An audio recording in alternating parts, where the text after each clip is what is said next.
the few of us in attendance and the millions listening live around the world, ladies and gentlemen, welcome to Roundtable Wrestling!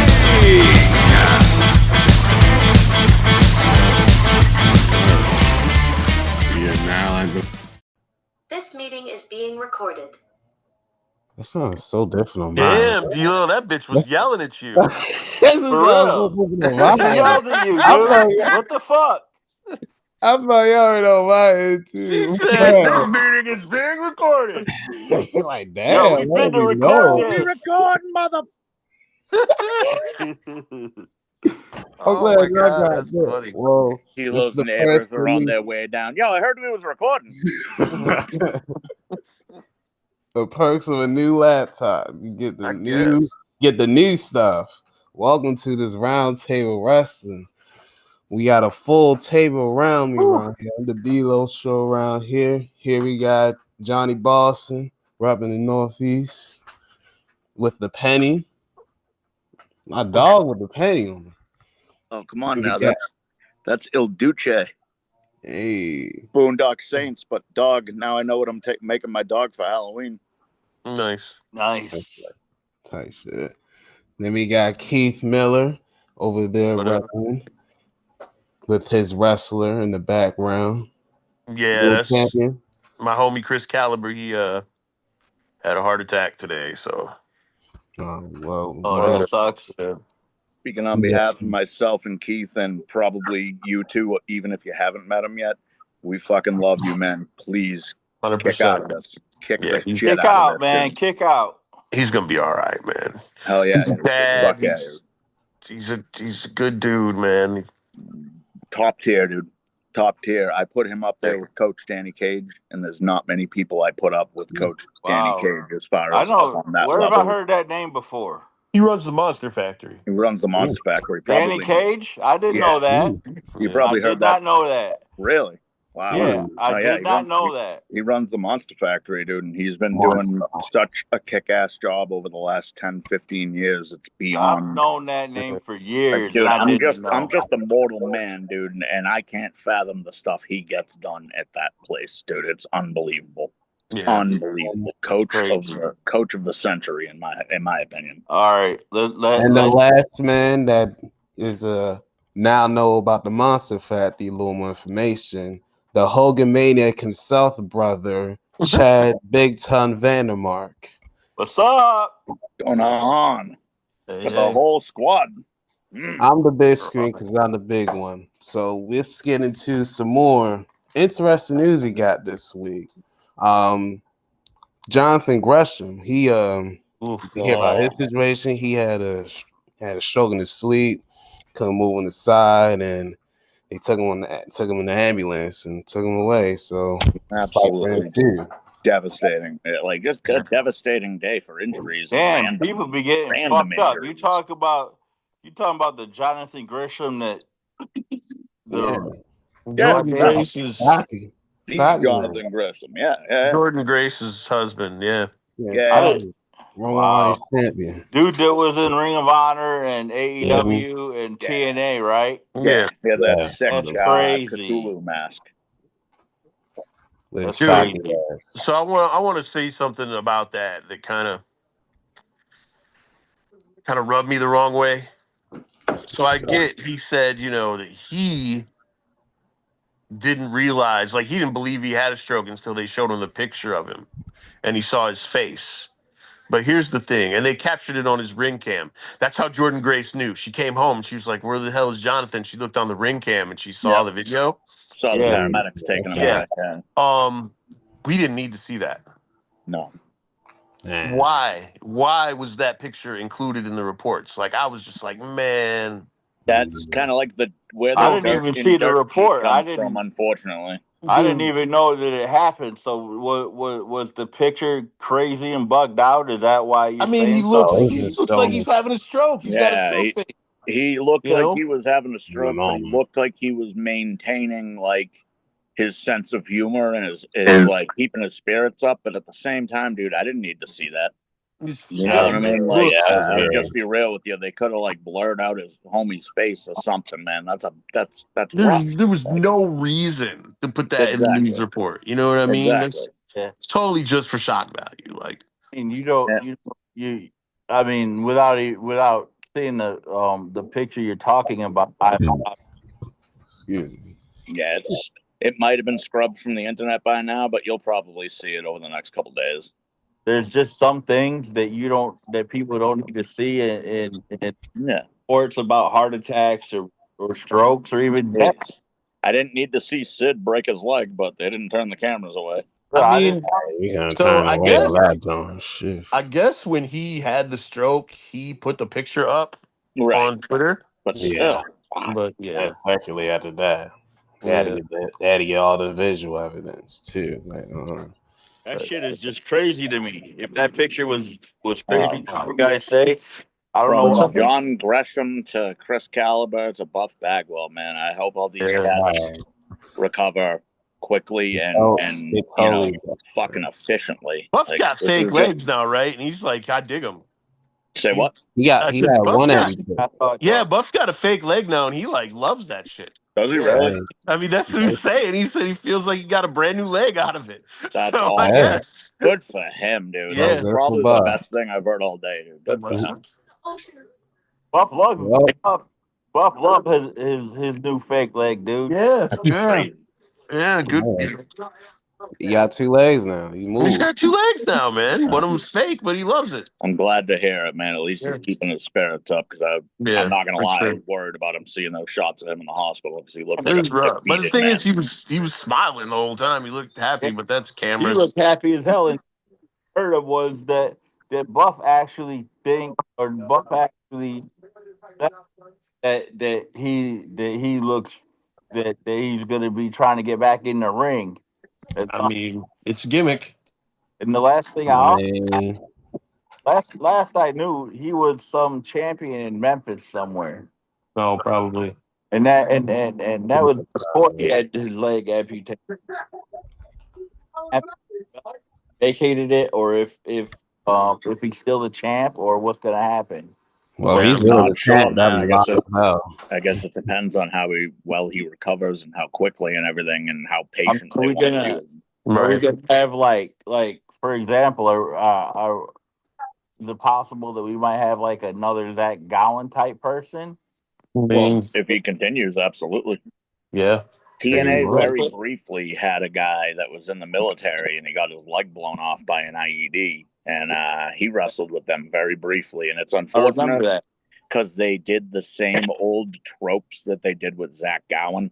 Like, they would just steal his leg and go, "Ha ha, I got your leg."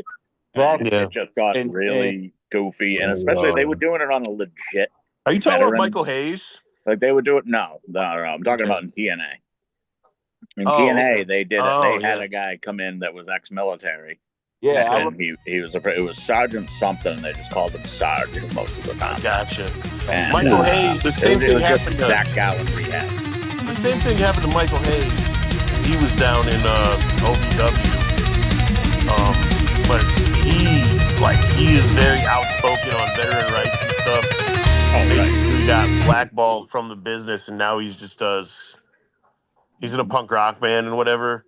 I'm saying I booked that guy one time. He was kind of a dick, to be completely honest. But there was the guy that and he had the same name as Freebird Michael Hayes. Didn't use a fake name. Like, he fucking just was like, fuck it, I'm Michael Hayes, like, whatever.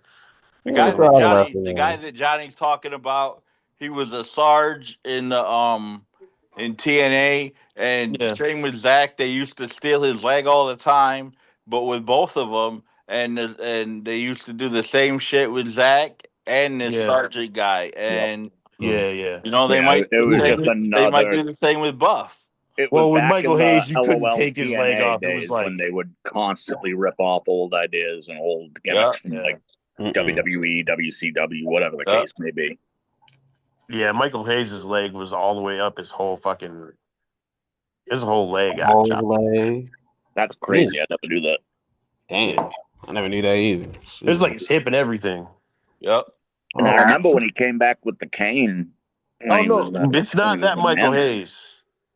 Different Michael Hayes. I was thinking, are we thinking the same Michael Hayes? Yeah, it's not that Michael Hayes. Oh. That's what I was thinking too. Like that Michael Hayes. I got so confused. No, the guy just. This guy just.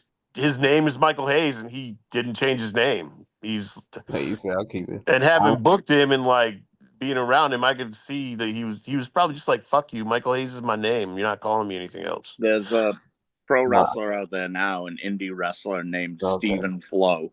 Mm-hmm. And for his intro music, he just uses the Pearl Jam song "Even Flow" with all the lyrics changed to his name. That's fantastic. And dude, it's one of the funniest friggin' things I've ever seen. Like, he comes out with like jeans, t-shirt, flannel, and like, dude, he absolutely embodies the era of like grunge, and it's an absolute riot, dude. I don't know why. That's pretty fucking great. I don't know why that leaped out at me, and I think it was just because we were talking about a wrestling name in particular. But okay, so ain't that Michael Hayes? Okay, good. Oh, it ain't. Different Michael Hayes. Honestly, I thought it was. I thought I fucking said that, but maybe you guys didn't hear me. No, I think you did. Honestly, I thought it was. I remember you said it was Freebird. I heard that, and that was all. Honestly, I thought it was. I said not Michael Hayes from the Freebirds. Yeah, that's what he said not Michael Hayes from the Freebirds. That's him right there. Oh, that's Michael Hayes. Yeah. Well, good for him. Yeah. He's probably the trooper. All right. Well, speaking of people that are leaving the business, we have Jack Swagger, aka Jake Hager. He announced his retirement.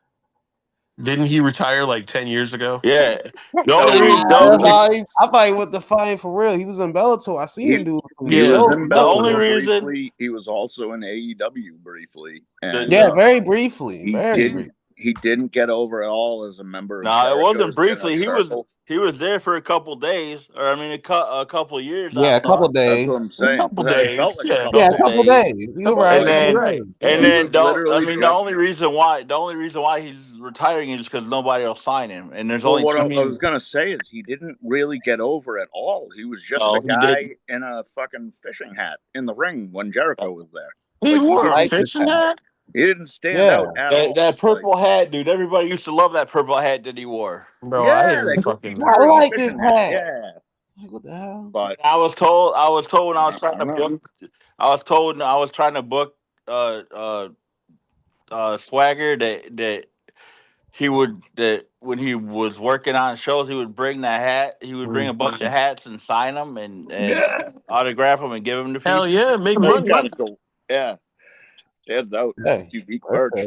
Yeah, shouldn't you do that? Yeah, that's cool. Well, let's see how long he stays in retirement if somebody decides they want him for some. You know he's the longest reigning Lucha Underground champion all time right now. Longer than Swagger? Yeah, that's a different company. Yes, he still is. Longest reigning. But speaking of Lucha Underground, he worked with somebody there that was supposed to make a return to the business. Oh, man. The thank goodness of the internet. This ain't the 80s no more, Jack. Joey Ryan. He tried to make a return to Portland Wrestling. Figure to Northwest. Nobody gives a damn except the fickle man. But the internet, have announced him be gone from the wrestling business, and he had his show from booked to unbooked in a matter of 2 days. Nice. Something else I'd like to put out there. I think, correct me if I'm wrong, but I think it was Prestige Wrestling, upon hearing this news, immediately booked a show called FJR same day in the same town. That's amazing. And granted, I don't know if that show is still going on or if they canceled it when Joey got canceled. And I don't care, man. The message was loud and clear. Joey Ryan is not welcome in pro wrestling. And dude, I don't care how it was said or who it was said by. I can't agree more without physically hurting myself. It's impossible. Like, I do not want to see that dude make $1 off of pro wrestling again in his life. FJR Saturday, August 23rd. It's They're still gonna on? celebrate. Yeah, because they're doing it to celebrate safe spaces in pro wrestling. And it's a good show, man. Dan Housen, Travis Williams, Kevin Blackwood, Vinny Massaro. Oh yeah, no, it wasn't That's even some like good it workings, wasn't man. like a joke of a show either. They put together a banger. Oh, and 100% of the profits are going to be donated to the Rape, Abuse, and Incest National Network. So there you go. There you go. Yeah, go see FJR if you're the boy. Which is a good reason not to cancel it. It's in Hillsboro, Oregon. Hell yeah. I have a question. That is. Yeah, right. Wherever that is, out in the middle of nowhere somewhere, probably. Bumblefuck Oregon. Bumblefuck Oregon. Just right across town from wherever the hell Joey Ryan just fed. So I got was Joey Ryan running the show himself? No, this is a whole different promotion. He tried Joey that Ryan. a couple years They ago. they booked him like he was gonna be like the headliner. They booked him like, oh my lord! Dude, he was gonna be, it was a big welcome back to wrestling and everything. What idiot is booking Joey Ryan? Dude, they didn't just promote him and book him; they booked him as if he was the second coming of Christ. Right. Dude, they booked him like he was the misaligned saint returning from his vicious fucking mission somewhere, dude. They were like putting him up on a pillar, like on a pedestal. Right. And people called them out on it, and they started talking people because supposedly they didn't know about Joey Ryan's, the accusations and shit. You're either lying or you literally live off the grid with no internet access at all and have for 10 years. Right. Oh my god. Because I remember when he ran his own show, that actually happened, didn't it? No, they shut that down too. It got off the ground, but once people saw him on the poster, wrestling started pulling out of that show. Gotcha. They were like, "Fuck no, we're not working with this piece of shit." Oh, look who's promoting it? It's him, and like the whole show fell apart. So, do you think that was a backlash thing, or like, do you think that he had somebody else reaching out to people? Or do you think they were like, yeah, we'll work for you, Joey, and then when they saw how pissed people were, they pulled off? Just speculation. Like, I'm not. Did that show happen or not? No, it didn't happen. Feels like they wanted to promote him 100% and ignore his past, and it feels like they did it knowingly. Wow. It feels like they did it with every intention to just make a buck. But then I think they were expecting a few people to bitch about it. I don't think they were expecting the whole internet to collectively stand up side by side and go, "No, he ain't doing that." No. Right? It's Besides, his moveset was sleazy anyway. He put his Johnson in other people's trunks. Why? No. He put other people's hand on his Johnson. Either way, he put something in his Johnson. Either way. Hey, look.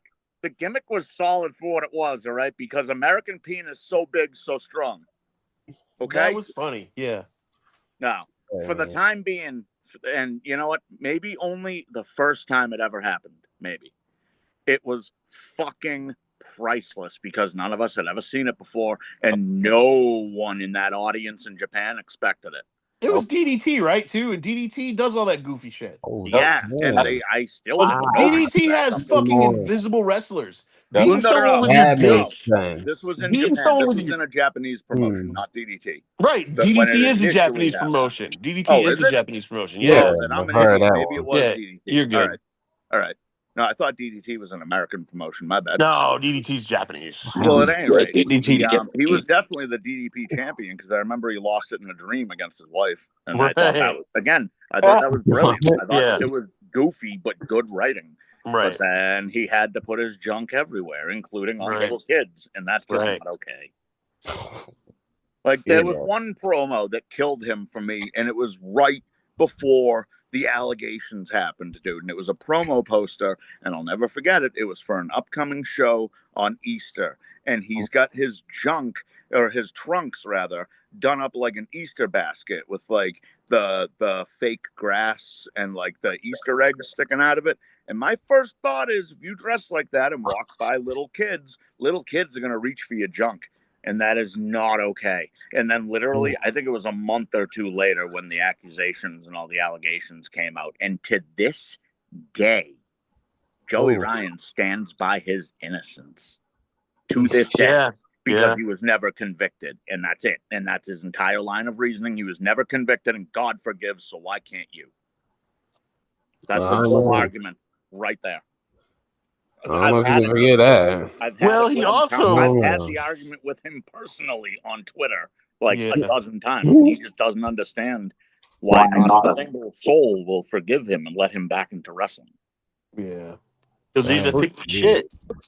Well, he said that he's gone through therapy and shit. Oh, he says he's innocent. He says he's gone through therapy. He's a born-again Christian, and that was the other thing that Portland Wrestling was doing. They were trying to hit him with like this whole rise again gimmick, dude, making him look all like angelic and shit. But he's still dressed like in his sleazy fucking Joey Ryan getup. Right. What is happening? We ain't gonna see nothing different. It's gonna be the same. No. Is that I mean, don't get me wrong. The dude never struck me as the most intelligent guy in the world. So if it worked for him once, he's gonna try going back to that same old gimmick. When he told me that All right, good. He got off. All right, good.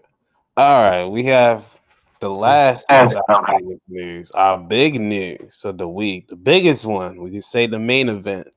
WWE and ESPN are coming together to form a super network for the World Wrestling Entertainment.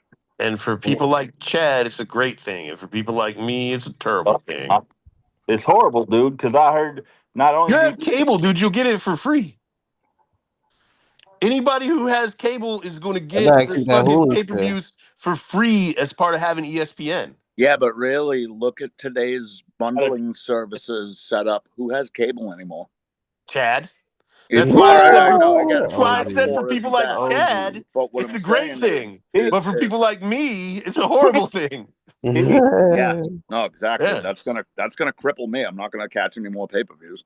I mean, so I watched the NBA, and I used to be big into the UFC, WWE pay-per-views. Sorry. Yeah. So in order to oh God, what's the fuck? Not rationalize. What's the question? Or what's the word when you justify? Thank you, my brain, dude. I'm getting old. In order to justify paying $30 a month for a streaming service, I'm gonna have to start watching MMA again. When they devalued every wrestling pay-per-view across the board, their own NWAs, TNAs, everybody else's, when they told us for years that the price of a pay-per-view was $9.99. It was the price of a subscription to the WWE network failure. And when they devalued every wrestling pay-per-view out there, they really think they think, or they've just got the straight up stones to say, well, now we're going to triple the price now that we decide what it is. If it's done. No. Well, I think, first of all, they got so much money for it. They got idiots playing with monopoly money at a point, but when it comes down to the average, common man, we're not playing with monopoly money. We're playing with rent money, and we're not going to fucking spend it on pro wrestling. Unfortunately, it will be one of the first things to go in a lot of people's budgets. Yeah. Well, here's the thing. WWE already got their money. Yep. They got literal billions of dollars. I'd also like to put out, where the hell are Cross or R-Truth? Yeah. Well, just saying, they won the hearts of the fans, and then the corporate turned on them again. Like, it's not regular ESPN. You have to pay for ESPN Plus first. Yeah, it's ESPN Plus. Yeah, you gotta have that. Isn't ESPN Plus usually included in most sports networks? It's a subscription. Not anymore. Okay, but it's not $30. No, so here's the deal. You have to pay for the ESPN Plus subscription, which is $15, and then you have to pay for the WWE pay-per-views, which is another $30 on top of that. Really? So dude, that's not what they were saying. They were saying people were getting it for free. But I have to pay that shit, dude.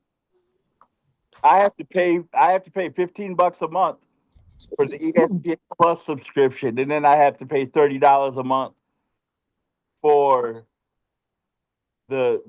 get the WWE pay-per-views. Yo, D-Lo, a house show used to cost $10, man. I'm just saying, like $10, dude. $10 to walk into the Boston Garden and watch these dudes in the 80s. When I went to the show, And that's E. That's WWE or F. That's WWF. That's not even like a small independent show. They were the independent shows back in the day. Of course, they had to get themselves off the map. Oh my God! Show at Ithaca College, I found out the way shit changed. Jesus, expensive. that I found out about later in '87. That shit cost me like $8. Yeah, $8. $8. Me and Keith at the same show. Ultra. I mean, I think both of the ECW shows I went to only cost $20, and that was in the mid '90s, late '90s, so that wasn't terrible. I remember the WWF show I went to. It was a Superstars taping. It was the main event was Hogan Earthquake, and I believe the tickets were like $25. Yep, I was gonna say probably dirt cheap still, considering that was still like late '80s. It was like 91 ish. Oh, was it really? I didn't think they brawled into the '90s, but you might be right. Yeah, it's not ESPN Plus though. It's just ESPN. I'm looking everywhere, dude. Now, it's not ESPN Plus. They better be on ESPN the regular or ESPN 2. No, it's gonna be on. It's gonna be on regular ESPN. And right now, if you have Charter, DirecTV, Fubo TV, Hulu Plus Live TV, or Verizon, you'll be getting it for free. They're working on it with Comcast, Dish, Frontier, and YouTube TV. But I don't have none of those, dude. You don't have Spectrum? I got Hulu. I have Spectrum. I literally said Spectrum, dude. You did not. I said Charter, Spectrum, DirecTV. Spectrum was the second one I said. Dude, Shannon's sitting right here. She said she didn't hear you say Spectrum. Well, I did. I probably just said it too fast. All right, my bad. I didn't hear you. Well, if I get WWE pay-per-views for free, that's dope. But I swear to God, they said ESPN Plus. Yeah, it's not ESPN Plus. I literally just looked on. I feel like I know. I'm gonna start getting. You like to fucking Google basketball. Yeah, dude. I literally just looked on their official news release. Yeah, I believe you. You like Mr. Google, motherfucker. Yeah, don't listen to people who are just bitching about stuff, man. Look that stuff up for yourself. Because it's ESPN, bro. So, but Hulu TV is not going to be around much longer. No, it's not. Yeah, I heard that too. It's going to be. They're getting rid of Hulu TV. So I don't know if that means Disney is going to. It's all becoming Disney Plus. I think they're merging together. Hulu and Disney Plus. I've seen that. Yeah, Disney and WWE just did a merge too, didn't they? I'm not sure about that one. Partnership of some sort. They're all mixing with Disney, Hulu, and all. They're mixing together anyway. Yeah. So buying everything. They just bought the NFL Network. Well, Disney has owned Hulu for a long time, but they've decided that they want to put all the traffic on one website, or on one app. So what they're doing is they're getting rid of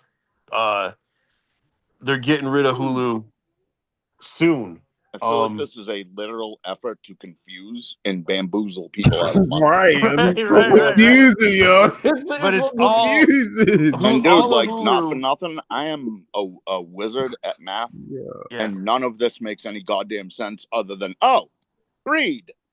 Yeah, merging. That's all but Hulu is going on. They need more money. So what's Hulu gonna? So what's Hulu gonna merge with to Hulu keep it on is just one gonna map? be part of Disney Plus. There's not even like right now. If you want to watch stuff from Hulu, you click Hulu. But what they're gonna do is they're gonna create a feature section on the Disney Plus app, and all the stuff that used to be under Hulu is gonna be there. And it said you can click on like a little star, and it'll show you featured stuff, and it's gonna be featuring all the Hulu stuff. So what it's not gonna be called Hulu anymore. Too much. So what happens if you pay for Hulu and Disney Plus? You're still gonna get both things. I would have there's no more Hulu, so it's gone. This is gonna be all merged together. It's all just gonna be on Disney Plus, and the price of Disney Plus is probably gonna go up a little bit. Probably. But I don't know about the live TV thing for Hulu. I don't know how that's gonna work. Honestly, we was gonna get Hulu Live because it's cheaper hella cheaper than the Zumo box bullshit that I got. And the fact that I can't order, like I told you last week, I can't order a pay-per-view if I wanted to. Well, pretty soon you're not gonna have to worry about it. You're gonna get them shits for free on ESPN. Hey, Keith. For real. Keith. Yo, that's yo. If you're right, Keith. Do you remember? If you're right, Keith, that shit is gonna be dope as hell. Not for me. It's not. No, it's not. I'm gonna have to pay 30 extra bucks a month. Yo, do you remember that billboard I sent a picture of with Randall Flagg on it? Oh no, man, dude, I put it in the group because I thought you would laugh of all people. Dude, I just found out today it's an actual friggin' billboard. Nice, dude. There is a billboard with Randall Flagg on it in 2025. That's crazy. And it's a response to that. It's a response to that stupid jeans ad. Really? Yeah, it just says Randall Flagg has bad jeans. Nice. No, I didn't see that. That's awesome. It's in the group chat to fucking riot. I sent it thinking you would laugh your socks off. Oh, I didn't see it, dude. If I had seen it, I would have fucking laughed my ass off it. Oh, dude, it killed me, man, because I thought the whole fake outrage thing over that. Oh, I'm looking at it right now. Oh my god, and it's the '80s Randall Flagg. Yeah, it's the better. Well, I liked Alexander Skarsgård a lot better, but I didn't. I liked his. Really? I liked his portrayal, but I hated his look. I thought it was good. I loved the guy from the 80s look, but I felt like he was so hammy over the top. He was so cheesy, dude. He was so super cheesy. Yeah. Super hammy, but I kind of needed that. He did wear a lot of denim. That's facts. Yeah. That's facts. Randall Flagg wore a lot of denim, dude. He looked like a Canadian mayor. Are you kidding me? Yeah. He wore so much denim. All right, flying around the bend. On to the next wrestling piece. What up? Let's go to. Did everybody catch the Summerfest? I did catch the Summerfest. I did not catch the Summerfest, but I know some results. I just don't know them all. Is Summerfest summertime? Can't always get or is that a different thing? No, it's code for SummerSlam, Bostonian. Thank you, because I felt dumb for a second. No. I did last week. D'Lo's hanging on to an old. Yeah, that shit was hanging on to an old statement. I did too for like an hour last week. For like an hour, that's great. But yeah, that shit was funny. You tag on that shit. After you and D'Lo were talking about that shit. The Summerfest. Cause legit, Keith, you know that Summerfest. No. What in the blue jean hell?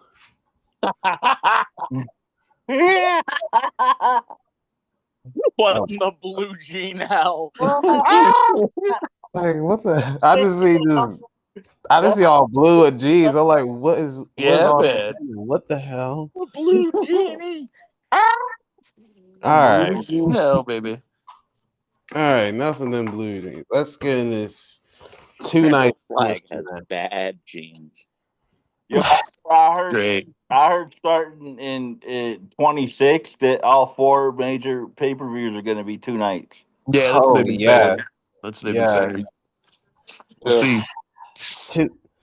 I'm sure it went better than I thought it was going to go. That's more time to shine, but I feel like the audience is going to be asleep. Yeah, unless you have a main event like Cody and Cena, because that was fire. That was a great match, but man, am I salty at the lack of shenanigans at the end. Dude, did The Rock just fall into a void? Is he so dead? glad He's going to AEW. He's going to NEW. What is NEW? AEW? Oh, God, I would piss myself if showed up on AEW. Yeah, that'd be wild. It'll be Dwayne Johnson. Dwayne the Stone Johnson. Dwayne the Stone Johnson. Dwayne the Stone Johnson is going to AEW. I wish. Yeah, that'd be hilarious. I'd friggin' die. I'd die if anybody that big from WWE. That'd be like The Undertaker. That'd be like Stone Cold. That'd be like Shane McMahon. Like faces you never expect to see on the competition, man. That's why when Shane, bought WCW, it was so bad. Nobody saw that coming because it never happened before. Nope. Yeah, well, they're gonna be in Jersey, and they're gonna want to get The Rock because that's like his third home in that area. He loved the Northeast. I seen him at a soccer game. I was working, and he was at the same soccer game. That's That's how much he loses. Did y'all catch Excalibur No, what? saying I that didn't even know they threw him. The Yeah, Rock that's what was I was hosting saying, man. The That's Rock? why, Oh, is that what you were saying? My yeah, bad. that's why I said he's on the Too much jersey. talking going on, man. I can't hear what everybody's Say it saying. on. Say it again. The Rock what? He's on a host full gear in Jersey in November. Yeah, but That's it's why I because was it's at the Prudential Arena, and if you know anything about Prudential Arena, they're Prudential Insurance. Their slogan is "Get a piece of the Rock." Yeah. So That's real funny. That's yeah, adorable. yeah. So he was just—it's not really the Rock. I know, but I was joking. I was It's joking. Prudential Insurance. Shut up. The Rock. It might be. You don't know. It could be Hey, the Rock. It It's could be still Rock. real to me, damn it. all right, Rocky let's I get love it. that kid. God, I hope he's well. But if it is, that would be the game changer. But let's start with his cousins, Roman man. Reigns and Jay Uso. The Shulafala. They got to start against Braun Breaker the dog and Bronson Reed the Shulafala, as you just said. This is good, but goddamn, Bronson, you did it again. Good grief. Dude, I'm saying, man, he needs more shoes. He's building a collection. I almost feel like the build was The better than the collection. match. I thought the match was pretty good. I thought the match was decent. I felt like the build to it would have produced more like heat in the match, like more anger from both teams. But they were both just like, yeah, all right, let's wrestle. Roman Reigns doesn't do anger. It just that's what I'm saying. It just calmed down. It's not one of the things that he does. I was like, all right, this is gonna be a white hot rivalry, and it was a tepid, tiff. Yeah, Roman Reigns is like trying to think because even Fonzie would get angry sometimes. Trying to think who is like so cool that they never got angry because that's Roman Mr. Reigns. Rogers. Come on. There you go. There you go. Roman Reigns is the Mr. Rogers of wrestling. Damn. Roman Rogers is what I'm calling him. Goddamn. I can't get You know what you have to do with AI next. Dude You already gave me nightmares with the last one. You know what you have to do now. Dude, I'm in love with GBT at this point, so I have used up all the free stuff. It won't even talk to me anymore. If I want to talk to Chat GPT, I have to fucking I have to pay $20 a month. I have to be like Mercedes Monet. Yeah. Dude, it's crazy. I have to pay to talk to my best friend. That straight up gave me nightmares. My wife thinks it's funny that I talked to that, and she said I'm not doing it, but she said it's like I got a new invisible friend or some shit. Bro, the thing about ChatGPT is no matter what you say to it, it tells you how smart you are and how like good your ideas are. Even if you come up with the dumbest fucking idea in the world, and it'll be like, yeah, this is a great dude. I mean, so I like DMC's solo album. I'm probably the only person who does in the world. Wait, where can you hear it? I've never heard it. Oh, you gotta buy it, dude. That shit is not streaming anywhere because it. It's a CD. How about DMC? Or DMC, right? Yeah. Daryl Mack. Yeah.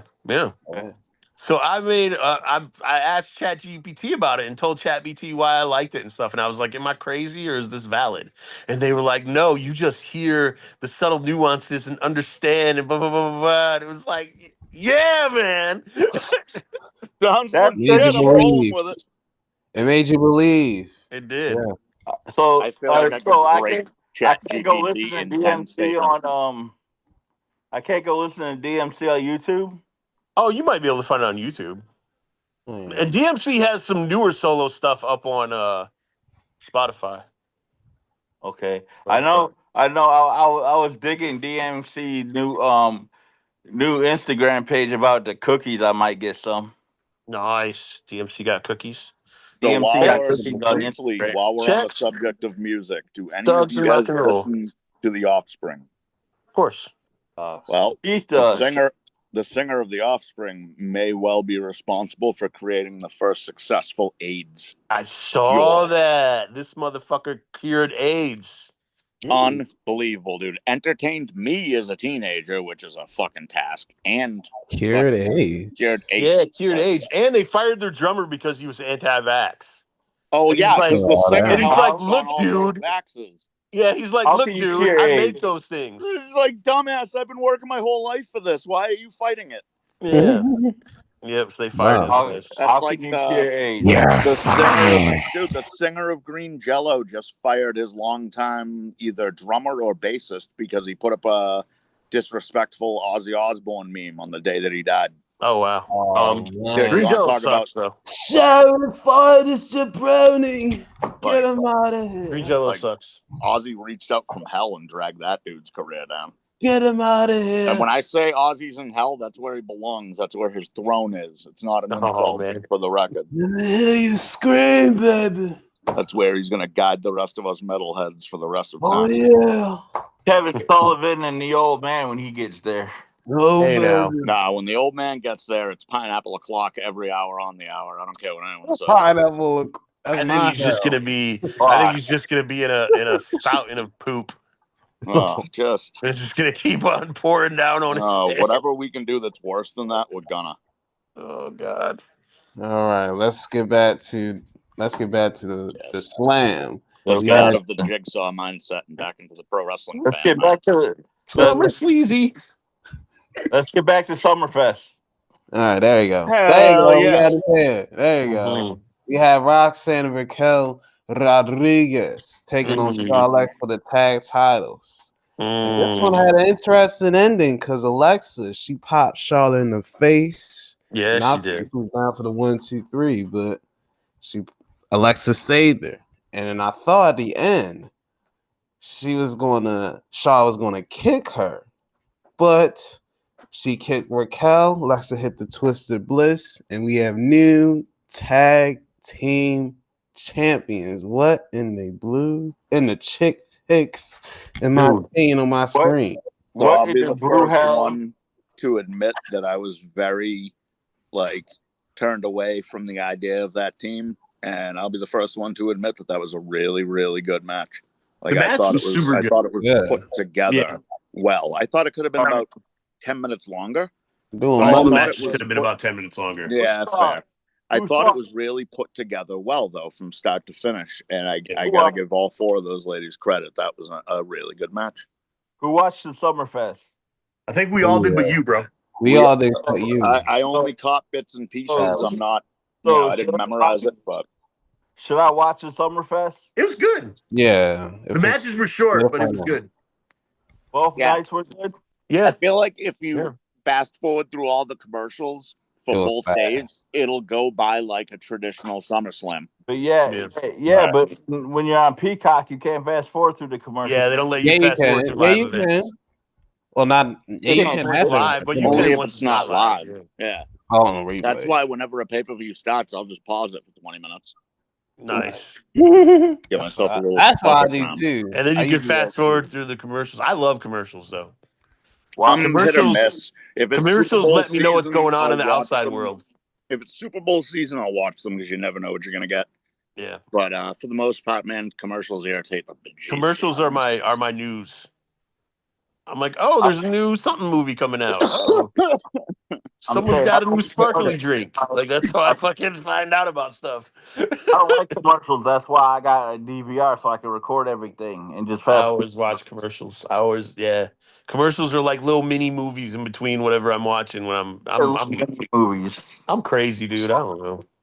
You sound like you're straight out of Demolition Man, and it cracks. Man, I've known you 30 years. I knew you were crazy 25 years ago. Hell yeah. Yeah. I've known you for a year, and I've known you were crazy 364 days ago. I wasn't going to go there, Johnny, but no, but I do want to say, like, okay, the gimmick with Charlotte and Alexa is getting old. If they do that "Are we friends" thing one more time, are we going to say the F word thing one more time? I get it. It's I may put my foot through the TV. Decades ago. Well, I mean, and the thing is, I'm fine with them not liking each other and still being a tag team or not being sure if they like each other. Yeah, but doing it every single freaking time? Yeah, it's like getting MJF to shake Bobby Lashley's friggin' hand. Like it's just dragging. It's not happening now. It's not they happening did now. it now, and I think it's awesome that they're a unit. Oh, they kicked him out, dude. It's done. Yeah, they kicked him really? out. He's Yeah, gone. Hurt He's too Syndicate selfish. and He Hurt ain't a team Syndicate's player. basically And now on the they're verge of face. turning. Hurt Syndicate's on the verge of turning babyface. That's They're face, and they're turning Yeah. face for absolutely no reason. They're turning face because they're too dominant, dude. Because You they're cannot have awesome. heels They're that are too that cool. fucking dominant, dude. You can't have heels that are and literally beating the basically, from crap what out I of everybody. Like, basically from what I understand, MJF is gonna when MJF cashes in and wins his Triple B wins. back. Wins. What? Yeah, he's Wins. winning. His first opponent is gonna be Bobby Lashley. Dude, all of that was on TV and it's all just teased. Like, Yeah, that's what I thought. I mean, but if it plays out like that, I I wouldn't mean, be uninterested. MVP I'd said, be pretty excited. but we're getting off Summerfest, I but mean, MJF, look at the AEW. Hurt Syndicate's just as was, important. but MJF, like, Speaking of Summerfest, or speaking MJF came of crawling back. AEW, MJF came crawling back and was like, please let me back. Oh no! You've known me since I was a baby, since I was in diapers. And MVP was like, man, you suck, Max. Get the hell away from me. Give him a thumbs down. And he said, and when you win the title, I wish you all the luck, because when you win the title, the first person coming after you is gonna be Bobby Lashley. And it's not gonna be business, it's gonna be personal. This doesn't sound like they're turning but- the Syndicate face. It sounds like they're gonna push MJF face. No, dude, because MJF has been a dick, and that's He's why they been a kicked him fool. out. All right. Plus, okay, so here's the other indications of they're turning him face. They worked for Edge. Edge gave him some money. They came out. They beat up FTR. No shit. They are homies. Yeah. I did know that. That's they right. Homies. That's right. They go way back. Right. But there's more though. There's more. So they're doing a tournament, and whoever wins gets a title shot. Yep. At Forbidden Door. The finals of the tournament are FTR and the Young Bucks. No, it's that Bo means Dito. no matter No, who. it's Brodito. Nah, it's Brodito won? Nah, Brodito won? Bandito and Brody. Yeah, they won, Brody. Oh, my bad. Well, still, FTR is going to win. I feel like FTR is going to win. No, Brodito going to win. They're going to win with their new finisher. Okay, well, that screws up my gimmick, because I was watching it. I thought Young Bucks won. I must have felt Hell no. They got treated like jobbers as they are. Okay, well, that changed it a treated little like bit. jobbers. Well, but I still think I'm glad the Young Bucks lost. They just Hardy Boys wannabes. They're not, though. They just look like the Hardy Boys. Yeah, they've talked about that a million times. Genetics, man. They're One's brunette, one's blonde. They've said that you couldn't get away from the Hardy Boys' influence, but they were way more influenced by Japanese and Mexican wrestling, and that the Hardy Boys are obviously influenced tag team wrestling in general, but they didn't really influence them. Yeah. Promoters and fans were just like, "Oh, they're the Hardy Boys Jr." because it's two brothers who fucking one's blonde and one's black haired. But that doesn't I never understood it either. the Hardy Boys. I ain't gonna lie, I never understood that myself. They're way too drunk for me. I never understood that when I got back into wrestling. I was like, I don't Ever see since it. they were Generation Me, I've been fans of the Young Bucks, and I still am. Yeah, I don't really like the Young Bucks that much, but I will say honestly they've never. I think they're the perfect. I don't really like heel. They've never tried always been the perfect conceited heel. I don't like when they run babyface because they're over the top and cartoony, personally. But when they're heel, they are in their element and they are where they belong, and it's just natural. I can have to agree with that. Before I segue too far off of the subject again, do y'all want to get back to Summerfest? Okay, I want to say one more thing about the Bucks now. I think I have a relatively intelligent opinion about the Bucks. I think that I hated the super kick party. I hated when like every single move in their matches were finishing moves. Yeah. But I feel like as they've gotten older, like when AEW first started, they were still doing it. But I feel like as they've gotten older, the psychology in their matches has improved. The Usos were too, and they're better. All fairness. I mean, I didn't like the Usos that much when they first started either. I didn't like everybody using that whole super kick party stupidity. Yeah. You know what I mean? I thought it was dumb from the get. But like you were saying, the evolution over time has gotten a lot more solid. And what I like is goofy, innovative shit. I like when they put thumbtacks on a shoe. I like when they hang someone upside down and super kick them in the face. It's pretty funny. And that finish move. I like goofy spectacle where no one gets hurt, but it looks like someone dies. Yeah, you know and what I that mean? spike pile driver gimmick is cool as hell. Yeah, I remember the first time I yeah. saw them. I remember the first time I saw them do that with AJ Styles. The I about Meltzer lost my driver or shit. whatever. Yeah, I about lost my shit. Yeah. All right, let's go. Speaking of Plus, when they driving, named it the Meltzer driver. Right. Corny. Anyway, Sami Zayn versus Karrion Cross.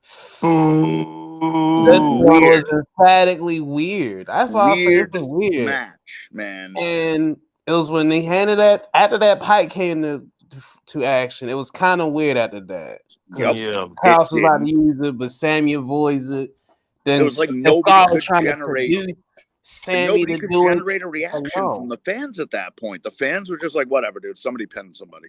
Yeah, it was like, "Yeah, Sammy. Like, yeah, we already knew he was gonna get rid of the damn pipe. We knew that." Yeah.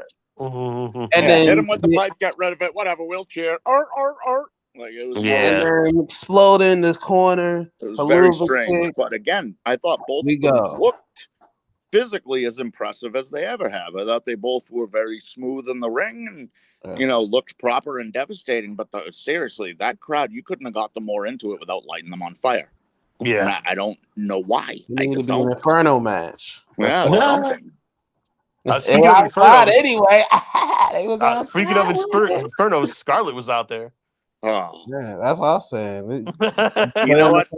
You need I had to be the ref. There is a slim to none chance that Karrion Cross might hear this podcast someday. So I would just like to say, Keith, that is a good point. That beautiful woman was an absolute attraction to see at ringside, and she is just so talented. Please don't hurt me. Oh, dude. Yeah, we gotta get back into wrestling, man. She used to be wrestling, so she should be wrestling again. I enjoyed when she was in TNA. They separated her and Cross, and they used her as like a hypnotic manager kind of thing, and I thought it was brilliant. Yeah, she would go in the locker room, charm two dudes, and be like, "You're my tag team, let's go," and they'd be like, "Yup, we are," and that would be it, and it would work. I shall do whatever you say. Yeah. And they were pushing Cross as a fucking serial killer at that point, which, again, I thought was a good way to get momentum for the guy. Well, his name is Killer Cross. You gotta come in here and try to as well as he sounds literally a letter off from a Batman villain, for God's sake. You would think, they would push him that way, Well, WWE, hot and cold, hot and cold, hot and cold. Like, who the hell is this dude? Yeah. All right. Speaking of hot and cold, we have two hot chicas going out for the women's title. Tiffany Stratton defending against Jade Cargill, Queen of the Ring. For what it was, as short as it was, they got a lot into it, and it was pretty. I enjoyed this low key. I thought it was good. There was a lot of people criticizing it online, saying it was. It was a match length. It was very short. Yeah, it was short, but it wasn't like janky. And I don't think it was sloppy at all. I expected janky from Jade Cargill still, because she's kind of janky.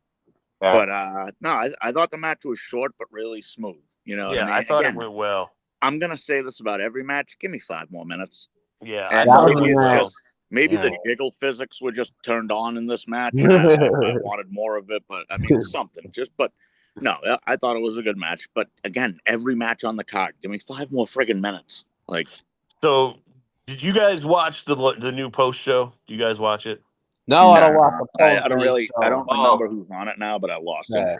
Okay. So Triple H on the post show said that this might be the tipping point for Jade Cargill. He was like, I see her walking around in the back. I see the way she treats people. The girl has a different kind of attitude. And then she posted something on Twitter X where she was sitting on the side of the ring and it said, "Y'all won." They're about to turn her heel, which will be very interesting. Wonder if she can pull that off. Yeah, I'm curious too. Especially more than anything, if I were her, I'd be in the damn performance center 8 hours a day for the next month until whenever the next pay-per-view is, whenever her next match is. I'd be 8 hours a damn day. I'd have every single voice to my ear that I could get for the next month, or again, however long it is till her next match. And seriously, I think this is her time to make or break, because they held her off on the back burner for over a year. Yeah. And I know someone in that company is realizing they're not getting their money back. Yeah. I think it's kind of strange. I hope she pulls out the stops, and I hope she fucking ascends to the stardom that she should have achieved if she'd stayed with AEW. Yeah. I think it's kind of strange that, like, Jordan Grace, Stephanie Vaquer, Julia, Zarya, Blake Monroe, they all went to NXT. Yeah. They're all better than her. And there are women in NXT who are not good, and there's people in Evolve who are really not good. Like and Evolve used to be Level Up, so I mean they had a gimmick for it. But there was always a place where she could have gone to get better. I don't understand. Everybody said I was fucking stupid when I said Jade Cargill is not good and she wasn't trained, and she's just like the women's version of Goldberg. Yeah, that's exactly where AEW was putting her too. They were gonna make her the female Goldberg, and the fact that WWE stopped that shit immediately and started training her, I thought was brilliant. Right, but sure. When do we get the payoff for that investment? Because I'm starting to feel like someone in the company is going to look at her and go, "Dude, you're costing us more money to be here than you're making us." So. And I feel like, again, I don't feel like AEW was doing the right thing. I do feel like they would have, for good or for evil, they would have made a star out of her by now. So she trained for a year at the face-to-face professional wrestling school with Heath Slater, Ron Simmons, and Teddy Long. And then after that, she trained at AR Fox's WA4 Academy and at the Nightmare Factory with QT Marshall, Dustin Rhodes, Sanjay Dutt, and Bryan Danielson. And that was she actually trained total for 5 years before she even for 3 years, I'm sorry, before she even went to AEW. And she still sucks. Okay, but saying that she's not trained isn't accurate. You're right. And again, for what it's worth, she had a lot of very good training. Entire AEW run, I just felt like she was too green, and maybe it's nerves, maybe it's not enough training in front of an audience. Let me rephrase my fucking thoughts. Okay. So the way she works, the way she the way she wrestles, is exactly what Boston said. It seems like she's too green for anything. Well, and that's the thing. Okay, it seems like she's just like the female version of Goldberg. She's very robotic, 3 moves, very hesitant. She's got like 2 or 3 moves like Goldberg did. Like I said, I feel like she's got a ton of experience, in a ring or in a gym or wherever, you know what I mean? But it feels like her performing in front of a live audience is brand new to her, and at this point, it shouldn't be at all. Like she shouldn't. She's got now. Don't get me wrong. My first band, my very first concert, I was up at 6 a.m. puking until it was time to go at 9 that evening.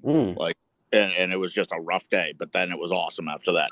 My second band, 5 years later, our first show, I was up at 6 a.m. puking for the rest of the day until that show happened. Like sometimes it doesn't matter how many times you've done it. Sometimes you just get fucking nervous. But again, by now, I never had a second show that was like that with any band. Right. So I don't know why by now it's not for. Getting back to Keith's point earlier about the women that are in NXT. Yeah. The women now, I don't watch NXT that much. Yeah. But there are women in NXT that are, in my opinion, that are better than Jade Cargill. Yeah, most of them. I didn't want to go there, but that are better, and they're in developmental. So if you got all those women in developmental, and you got somebody that who isn't that good on the main roster, then there's a problem. Jade Cargill needs to go down down to NXT for Well, however long to train, or she needs to get better That's somehow. the thing is they hired her directly to WWE, so Well, yeah, she'll that- I probably mean, just see like- she'll probably see an NXT ring in the next couple of years, but not. I mean, just like but she's not already as her been down own there. turf, I don't Yeah, think. she's already been down there. I think when she was tag champ, she already went down there. I think. Yeah, She was- she did. I mean, they Might be did Yeah, the same thing with Exactly. AJ. AJ Styles didn't go in 2016 to NXT. He went Why straight the to hell would AJ Styles go to NXT? He debuted at the Royal Rumble because they already knew his name. Well, It was probably a visit. I It was mean, a visit. I mean, It was honestly, definitely they. a visit. You know, it's I mean, funny. honestly, they were going to put James Storm in NXT, and I don't think he belongs there either. They were going to put No, he James doesn't. Storms in NXT because they wanted him to help train the kids. I'll tell you It right now, wasn't because he there was going to. Yeah. There was one person at that Royal Rumble that didn't know AJ Styles' name, and it was Vince. Yeah. All right. Tone that old man. So just to talk a little bit more about what went down with Jade Cargill. So she trained for 3 years, but she wasn't having matches during that time. She was just going to different companies, different schools, learning how to be a wrestler. Brian Danielson decided that she was ready for TV. So in that way, it is similar to Goldberg. And he sent her to AEW, and AEW put her on TV. So if you want to blame anybody, blame Brian Danielson. That's just like whoever decided Goldberg was ready for TV sent him to WCW and said he was ready for TV. Yeah, I mean it's the same thing. But first of all, sending her down to NXT now would not work. She should have gone to NXT in the beginning. Yeah. And second of all, she's getting a lot better. Like I haven't seen her have a truly bad match in a while. No, again, I thought this match was going to be janky, and it wasn't. It was good. It was short. Considering she was in there with Tiffany, who has just as much experience as she does. Yep. You know, I mean, they did fine. I mean, I would think Tiffany would be a little better than Jade, but I could be wrong. Tiffany's not very good. She's flashy. She has a big personality, but even her personality is kind of awkward when she actually talks. Yeah. Personality, you smooth talker. Yeah. So you slide up. Yeah. Who won the match anyway? I was not talking about her boobies. Tiffany won. She retained with the PME. moonsault ever. Let's move on to the next match. Toodles. Next we have and RKO and Jelly Roll. Drew McIntyre and Logan Paul. For a match, try not to spend it 2 was hours actually on one not match. bad. I had low expectations. I actually was enjoyable for what it was. 'Cause the way they started, it was funny because it was like, man, get out of here. He was trolling him, and he was like, no, man, I can't let him hold me like that, son. I can't let him do me like that. I gotta fight. It's like, fine, get him, Jelly, get him. And then he got. Let me guess, Jelly Roll won. No, we got a surprise here. And you know what? I found out Logan later, Paul which even blew my mind even more. Jelly Roll took the pin, and Jelly Roll had the idea to be the one to take the pin because he goes, celebrities always win. Yeah, he literally said the same thing I said. Always win, and I will always be around to pop up later and get revenge. That? I don't need to win my first match. Jelly Roll said that? Yeah. Jelly Roll wants a longer career. So that's why. He said the same thing last week, dude. Yeah. Well, everybody knows the celebrities always win. They always win. But Jelly Roll doesn't want to be looked at as just a celebrity. But originally, that was cool. Originally, he was going to win because the celebrities always win. Yeah. But he pitched for something different, and it was his idea for him to take the pin. Yeah. Who pinned him? That Drew. showed so much insight for a new guy. It blows my mind. Who pinned him, Drew or Logan? Logan did. Logan won. I didn't look, but I don't think it was Drew. He hit the Frog Splash. He had two. One went through the table. I don't know. I was looking at, Drew's balls, something. Just anything. I wasn't looking. I don't know. I said Drew. Dude. Oh, my God. Oh, God. Hey, yo. So can I just say I don't know why people love this match so fucking much? Everyone I think was because like, of the high theater. What, the Jelly Roll match? yeah, It was everybody loved it. cliche. Motherfuckers act like it was Ricky It Steamboat was, versus Ric Flair. dude. It wasn't No, that it was good. It Abbott was versus cool. Costello Oh at my best. god. Dude, it Or was hammy. or It was or overacted. But you know what, dude? He came in and he took his first match as a loss on his back, like a Good. pro. And that is Good. no, brilliant, man. I I'm mean, all I for say it. good. I'm not all for it As because it means he's coming back. as a professional and a human being, I have so much goddamn respect for him for that. It's not even funny. But yeah, exactly that. He knows he'll be welcomed back with that attitude. And according to everyone that's trained him, he's been beyond the perfect student. He's gone the extra mile every Right time. on. You know what I mean? Like he's been the kind of student you hope for, as opposed to, I don't know, Travis Scott, who the WWE has completely cut ties with and no longer wants to work with in any capacity.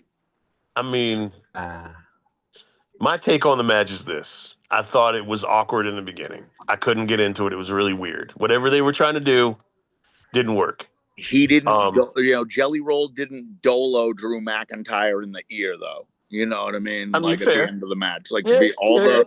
the moves were crispity, crunchity, peanut buttery goodness. Like there was But they no. weren't in the very beginning. That was the thing.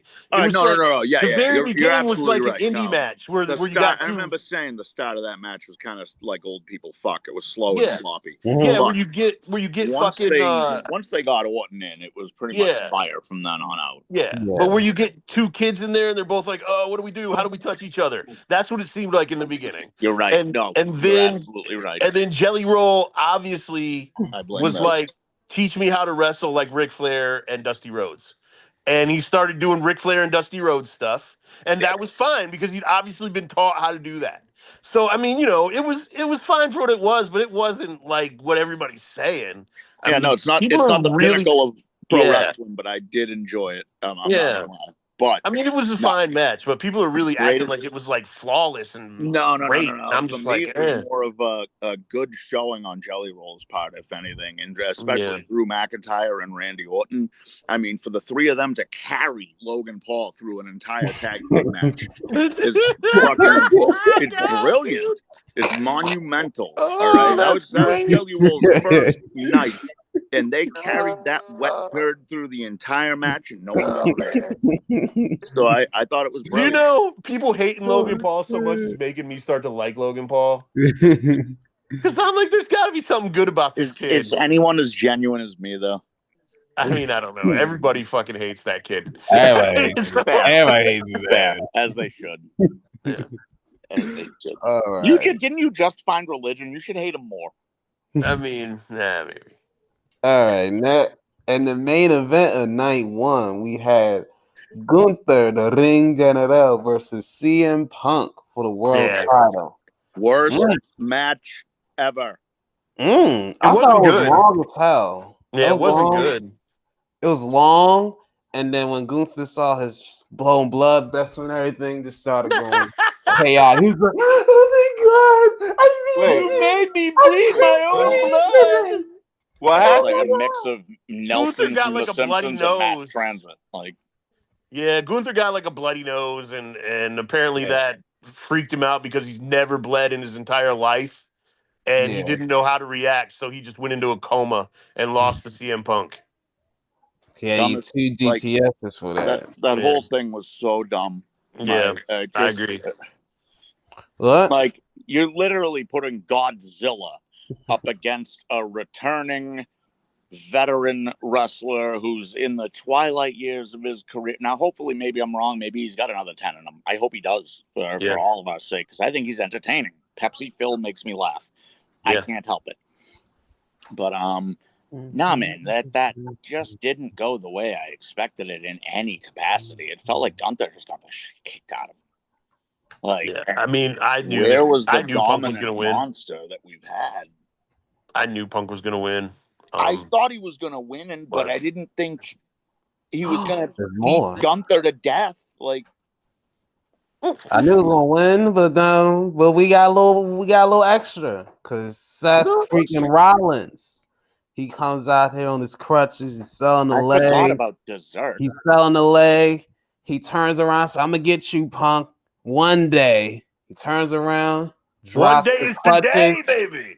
He drops the crutches. He went into the undoes his Jesus leg pose thing. and dropped the crutches. Yes. Dude, so Drops I the will crutches say, and goes And then he down grabbed the and catches briefcase it. and he burnt it down.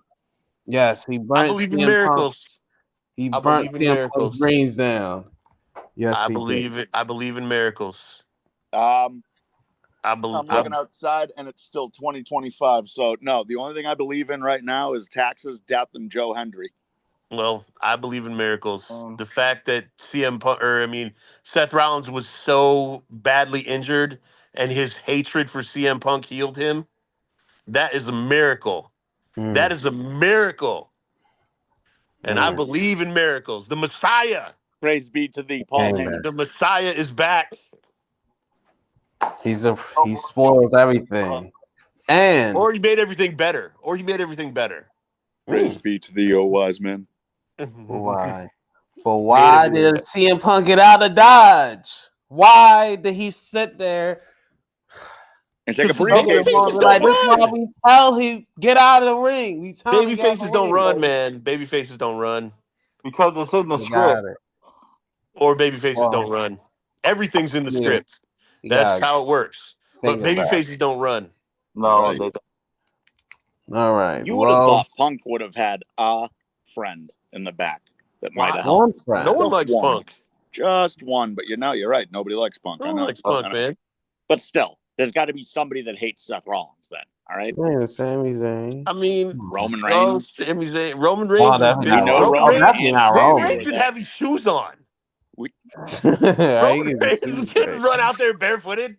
He's got his shoes on, man. All right. That dude can have 10 fresh new pairs door dashed to him. I don't care. All right. He can figure out his friggin' shoes. CM Punk came out in a towel. All right. Oh, man. All right. Well, yeah. You ever try to run with those shoes on, man? That shit hurts. Although I think slapping your feet on the ground. Priest, now that I think about it. So where was Priest? Priest should have been out there in a towel. Yeah, maybe. Priest wasn't there though. They didn't book him. Hey, listen, lady, you don't know where he was. I mean, he was home watching it on TV. Shut up! He was in fourth row with a mask on. Like a big, tall Rey Mysterio in the fourth row. No, man. He's gonna be the fifth El Grande Americano. I would die. I would die laughing, dude. Especially if he just they've been saying for a week. They've been saying for a week on Google. They've been saying for a week on Google. They have the four El Grande Americanos have been identified. Oh yeah. I don't think it was a big secret. No, it was Pete Dunne, Ludwig Kaiser, Chad Gable, and I don't know, fourth. Somebody else. The other guy. Yeah, the other guy. The other guy. You know what they need to do though, man, is they need to put somebody like Otis under one of the games. They need to put somebody with a more unique body style. Maybe Khali. Put Khali under the friggin' Mark Henry. The fourth guy was Hogan. It was Hogan. That's Mr. America. That's his children right there. That's like the grandpa. One of children. Tyler Bate. There you go. Tyler Bate. Sounds about right. Yeah, I don't know who that is off the top of my head. I never. Tyler Bate. Who was Tyler Bate? I've heard his name a million times, but I don't know what he did. I remember him. He just an NXT. He's an NXT guy, right? Yeah. Yeah. You and I used to talk about He's some British guy. He was in the New Catch Republic with Pete Dunne. Oh, that's why I know the name. Okay. Yeah. That makes sense. So him and Pete Dunne are reunited as the El Grande Americanos. Yeah, now I remember. They're reunited. Oh God, they had a bunch of belts. Good Lord. The El Grande Americanos. Oh no, him and Trent Seven had a bunch of belts. You know why this is happening? That's where Mustache Mountain. Dude, Survivor Series is fast approaching. It's gonna be no Grande Americano. We're gonna get a whole team of up. Americanos. Oh, Yes. Mark my with words. Chad Gable. We're gonna get a Dude, whole team. with Chad Gable. Imagine yeah. Chad Gable comes back and he's the leader. Because now there's so many. He Because doesn't now have to wear the mask. he's going to come back so sick of the rumors that he's going to set the record straight Yes. that he was never. Yeah. Grande Americano. Shut up and take my money. So good. Dude, even better, Keith. Please. Even better. Have Chad Gable lead the opposing team. Well, the opposing team's going to be the LWO, so. Oh, yeah. So Chad Gable can't really oppose that. No, I guess not. He hates those motherfuckers. Yeah, but I mean, you don't know who they're going to face now. It's going to be the LWO, dude. That's the only people they've been messing with. It's definitely going to be the LWO. You got to throw Penta in there next too. Oh, yeah, Penta and the LWO. It'll be Penta How and is the the LWO. NWO dead, but the LWO is still going? Thank Eddie. Because Ray Mysterio. Because the NWO is for life. It never dies. Never mind. Because Eddie Guerrero died and Rey Mysterio wanted to do a tribute to him. So he was hey. No. I get how it logically came to be. I'm just wondering how there's no NWO faction, but the LWO. But the LWO is still alive. Still lives. There's not even any BWO. You got Booker. You still got Sean. You got. They could get away with the BWO. The NWO is down in NXT. It's just behind the scenes. That's right. Exactly. I personally think Nash would come back in a heartbeat to be like a manager style character in the new NWO. Coming back. Oh, be a manager of a new NWO faction? I think he would. I'm bringing back the NWO. Especially with Sean and Triple H running things. Right. I think Nash would be back in a heartbeat. That would be a cushy job for him. And I don't think there's such a thing as a cushy job in wrestling, really. But I think by comparison, I think that would be a fairly cushy job for him rather than bumping, obviously. Yeah, bumping would suck. At his age, at my age, bumping. Dude, did we start at 3 o'clock? Like 3:15. Okay, it's been. Oh my god, it's almost 4:30. Holy schnozzlers! This happened. All right, let's get to night 2. Let's get to night 2. We're on night 2. Let's do it. All right, we had a 3-way for the women's world title. According to this, we got about 32 minutes, dude. All right, let's get to it. We had Naomi defend the world title against Rhea and Io Sky in a 3-way dance. How was that match? How was it good? That's one of the few matches I didn't catch, and one of the matches I regret not catching because I adore Io and Naomi and Rhea. Yeah, it was good. Naomi looked like a dominant champ for a start, and then Io and Rhea went at it for a little while. Then Naomi got in the mix, back into it at the end, and one of the most deadliest moves of all of wrestling. You know it. The small package, catching Rhea slipping and retaining her title in that fashion. Yes, dude, we have to talk about her dad. That is some Pops too. Right there. Pops too. Naomi's dad played her to the ring on guitar, which was cool. Really? Yeah. Cool. That's pretty awesome. And then afterwards, he took a picture with. Naomi's dad played guitar while she walked to the ring. He actually came down to the ring with her jamming on his guitar. It was pretty badass. That's awesome. Yeah, and go back and watch just for somebody that. Famous. I mean, he's a session musician in New York and shit. So. Oh, okay. Probably famous for the venue they were in for sure. Right, but he's pretty badass. So. And what you call it? Afterwards, he took a picture backstage with Io and Rhea. And Naomi was like, "Pops, you better proceed with caution." She put it on Twitter. Yeah, it's pretty funny. That is funny as hell. She's about to beat up her dad. Yeah. Nice. So that was one of the few I didn't catch, and again, I heartily regret it because I imagine good match. All three of them are good. Yeah, exactly. And I love the new thing where heels don't participate in the beginning of multi-man matches. They just back off. They should have been doing that forever. They're just like, nah, you guys fight. I'm gonna chill. And I mean, it's not like they haven't done it, but they do it consistently now. No, and but that's sense. That used to be considered such brilliant psychology back in the day because only a Jerry Lawler or a career heel would do something like that. And I mean, like, you've been a heel for 20 years or more, and now your career's winding down. Then you get to pull out the really dirty tricks. You know what I mean? Like, but if makes Ric Flair blush. If you're a fucking bad guy, you're gonna step outside the ring, let these two beat each other up, and then become a vulture. You know what I'm saying? That makes so much more sense. Yeah, they started adding actual psychology to the good guys and bad guys, and holy shit, we've got a dynamic, folks. I remember when World Class was doing a Royal Rumble style thing, and Terry Taylor came out and immediately went and sat on the top turnbuckle and was like, "You guys go ahead and fight." And he watched everybody else fight. At one point, he laid down in the corner on top of the turnbuckle while everyone was fighting. But someone came up behind him and grabbed him by the hair and pulled him over, and that's how he got eliminated. That's even better. Damn. Yeah. It was. I miss the ECW days. Somebody would try and do that, and then the two baby faces would start fighting, and then go, "Wait a minute. Why don't we get his ass?" And then they team up and get him. I've always liked that dynamic as well. But having the heels act like heels, friggin' mind blowing how much good that is. Imagine fucking Bobby Heenan going on the circuit and winning a bunch of battle royals because he hid under the ring. But whose side is he on? Imagine that. He's on the other side, holding the people's ankles, making sure they stay down for the 1-2. The best Bobby the Brain story I've ever heard. Whoever he was managing was getting pinned. So when the referee counted 1, Bobby just yelled 1 at the same time as him. And then Bobby leaned into the ring and slapped his hand down really quick and yelled 2. And then when the ref went to put his hand down and yelled 2, Bobby Heenan yelled 3 at the exact same time and slapped his hand. So the guy pinning him got up and started to raise his hands over his head thinking he had won.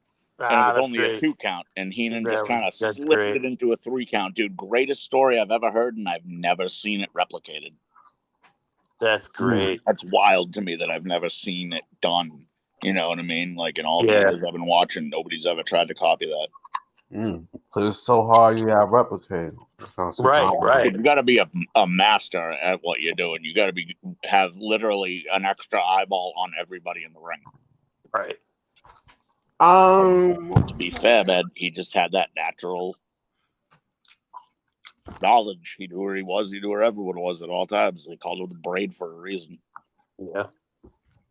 All right. He got a big old mind. Speaking of brains, we had my brains exploded in this match. We had a 6-team TLC tag match, the largest in history, I assume. We had the Y6 versus DIY versus Axe Frazier versus Street Profits versus Mosi Machine Guns and the newest team on the block, Rey Fenix and Andrade El Idolo. You know, man, I'm going to just spit it out real quick. Insane. Every team involved shined, but every single outside interfering person shined a little bit brighter.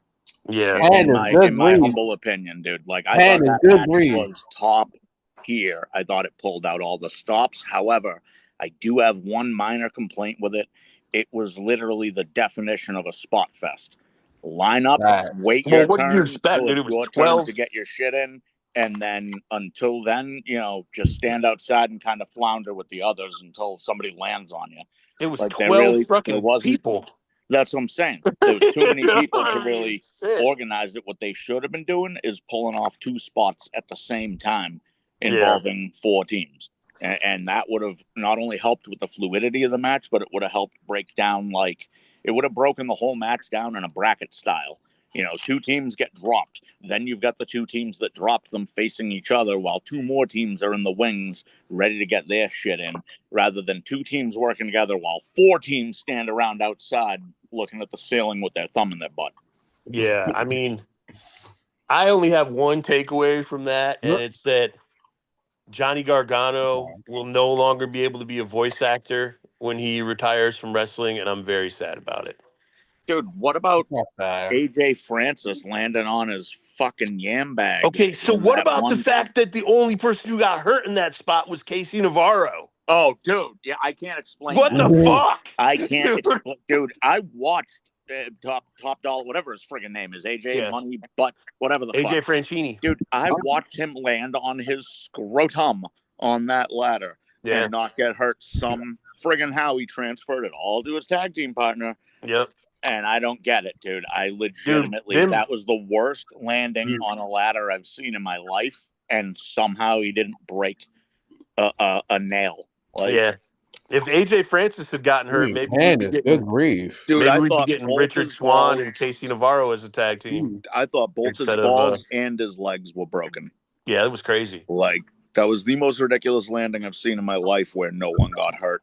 Well, sorry, where the person that took the landing, like the death landing, didn't get hurt at all. Yeah, it was crazy. That was insanity. But yeah, no, I thought that 6-team, 12-man insanity was great entertainment, but it felt like almost like something you introduce a small child to wrestling on. And I don't mean that as an insult. I just mean it was very by the book. It was a spectacle, yeah, it was a huge spectacle. And it really, for once in a rare showcase, a spectacle actually did show off a lot of talent from every team, not just one. Dude, I thought Fraxium was going to break their necks, and every time they didn't, they blew my mind again. Like, dude, I've liked that team since you mentioned them to me, Keith. But, dude, I am a legitimate fan now. Like, they're so good. The last 3 times I've seen them, I think I've said the phrase, "No way!" more in my life, or more in a match than I ever have in my life before. Like, it's just, they're so good. Yeah, it's all in a good way. It's not like watching another Canadian destroyer again and again and again. I know that'll come up later. Shoot, I just realized that all the destroyers in the world. Well, no, just they're not all Canadian anymore. They're Mexican and Italian, and one's from Boston, and I'm ashamed. In Boston. Well, you got a Baltimore Destroyer too. Baltimore Destroyer. Hey, man. I know the Boston Destroyer is just a donkey punch twice. I know that this isn't wrestling. Wow, did you eat the fuck out of that apple? I know that this isn't wrestling. Dude, I've never seen anybody eat an apple that clean before. That's fire. Anyway, I know this isn't wrestling, but I do want to send my condolences to you, D-Lo. I don't know dick about football, but I know that somebody, that the Ravens are paying $14 million to, can't play. So I apologize. I mean, I send my condolences to you. Well, some about their leg last night. Some about their leg last night. You ate the fuck out that apple. I had 2. There you go. Oh, dude. But yeah, I don't know why that tickled me so much, but it did. But I'm not gonna lie, it felt like there was like the air got taken out of sales when the Sickles won, when they reached up and got them. I'm not gonna lie, it felt like that. I think if anybody else done it, it'd have been I feel like anybody. It's an unfortunate symptom of what I was saying earlier, is that like it felt like a spot fest, but it didn't feel like a match. It was almost, with very little exception of some feuding up and around the belts. It wasn't a lot of actual these are the last 2 teams moments. There wasn't a lot of defining. This is the end. It just happened. Dude, I legitimately was hoping. I mean, we got the whole fucking "is Candice dead" moment, but I legitimately was hoping that Candice was gonna get the belts for DIY. Dude, that would have been pretty amazing. Shit. Yeah, after that bump you took, that would have been pretty friggin' amazing. Yeah. Okay. But for those of you who don't watch the post show, which is everyone, so none of you guys got my joke. Johnny Gargano. It's okay. Johnny Gargano did an interview the whole team did an interview where Candice was like, I'm going to talk for Johnny because he can't talk right now because of his injuries. But then every time she tried to talk, Johnny would start talking. And he had an ice pack on his throat and he was talking like this. And he said that he was going to be a voice actor after he retired. And now he's not going to be able to anymore. And Tommaso Ciampa just kept yelling random shit. Like, she's dead! And just like random crap. It was really funny. But that was my reference. Yeah. I'm not gonna lie. And Johnny Gargano would be like, "Are you gonna talk for me?" And then she would be like, "I'm gonna talk for you," and then he would interrupt her. It was really funny. I can't be the only person that yelled, "Oh, she's dead!" when she landed. I mean, yeah, I did. I did. And then when she got back up, I said to the guy that I was watching it with, I was like, "Didn't Candice LeRae just die?" And because I said it so deadpan, he was confused. He was like, "No, she's right there." And I was like, "Oh my god, dude!" Dude, I'm pretty sure you should hit rewind because I'm pretty sure we both just watched her die. Both just saw her die, dude. Yeah. That's her spirit. I the ghost of Candice LeRae. I literally said I was rewinding, and I said, "You want to see a dead body?" Nah, that's hilarious. Could have got a spatula up that thing. They had to pull her off of that thing with a friggin' shop vac. Are you kidding me? Do y'all remember when she freaking put her bloody face all over her tights? That was amazing. Yes. She did the Chelsea Green thing, but she did it with her bloody face. That was pretty great. Oh wow, it's dramatic. Let's go to the next one. Let's get to the blood stuff. All the action. We got more. No more rules matches. We have Becky Lynch and Lyra Valkyria for no DQ match for the IC title. I'm just gonna say this, man. The oddly weird. The friggin' whatchamacallit. The barely got involved. The binding. The zip ties. Oh yeah, the zip tie. The zip tie. That was so awful. Yeah, once they got unhooked, it felt her arm popped out of it, and she tried to wedge it back in. She may as well have just looked at the camera and been like, "Look at what I'm doing." So bad. Like, I would have looked down at my wrists and been like, "I'm free," and started strangling a bitch. Like, I put myself back into it. Well, you put it back in, baby. I didn't notice it, but dude, everybody else did. Dude, she flipped the zip tie, and friggin' her wrists were bound in front of her, and when she landed, her arm just popped out of the zip tie. Right. And instead of subtly putting her handbag in it, she rolled over towards the camera and made it super obvious what she was doing. Like I said, I just would have been like, "I'm free," and started. Right. Sure. Yeah. No. That's terrible, dude. Oh, dude, it was so bad. It was like in the old days when you see a wrestler blade and then you see him slide the friggin' box cutter across the ring. Wasn't there a moment in WrestleMania 2 when the cameraman was on Bundy and he was blading over in the corner of the cage and you could totally see him do it? Maybe. I remember that as a kid. I'm remembering in your house pay-per-views in the Diesel versus Shawn Michaels era, early 90s. I'm just remembering one of them bladed and dropped either, I forget if it was a bright orange or a bright yellow box cutter. But dude, they dropped it and they tried to kick it. Box cutter? A whole box cutter, dude. What the fuck? That's not how you do that. Dude, they tried to kick it over to Earl and they kicked it the wrong fucking direction. So it just sat in the ring for the next 5 minutes. And after that, people were like, "Don't bring whole fucking box cutters into the ring." I think it eventually became a thing, but then again, you tell New Jack what he can and can't bring to the ring. I dare you.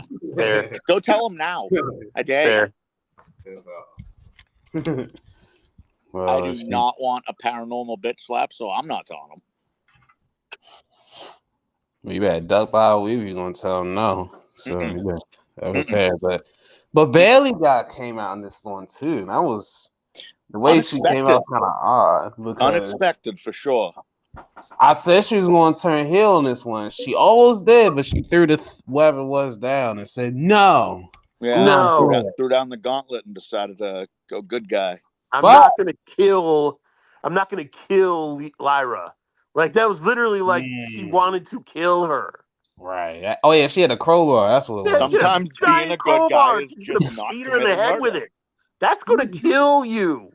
It wasn't even like she was aiming for her stomach. She was like, "I'm gonna hit her in the face." Bludgeon her face. Triple H wielded a sledgehammer for 15 years. Nobody died. He hit people with his hand. Yeah, but nobody died. He didn't go. And Undertaker nearly did because Triple H clocked him with a real sledgehammer once. But I mean, you could clearly see that Triple H would put his hand over the head of the hammer. You know when he started doing that? Probably after he almost killed somebody. Yeah, after he replaced it with a rubber sledgehammer. Nice. He needed to replace the head with rubber because he was too friggin' reckless and almost KO'd the Undertaker.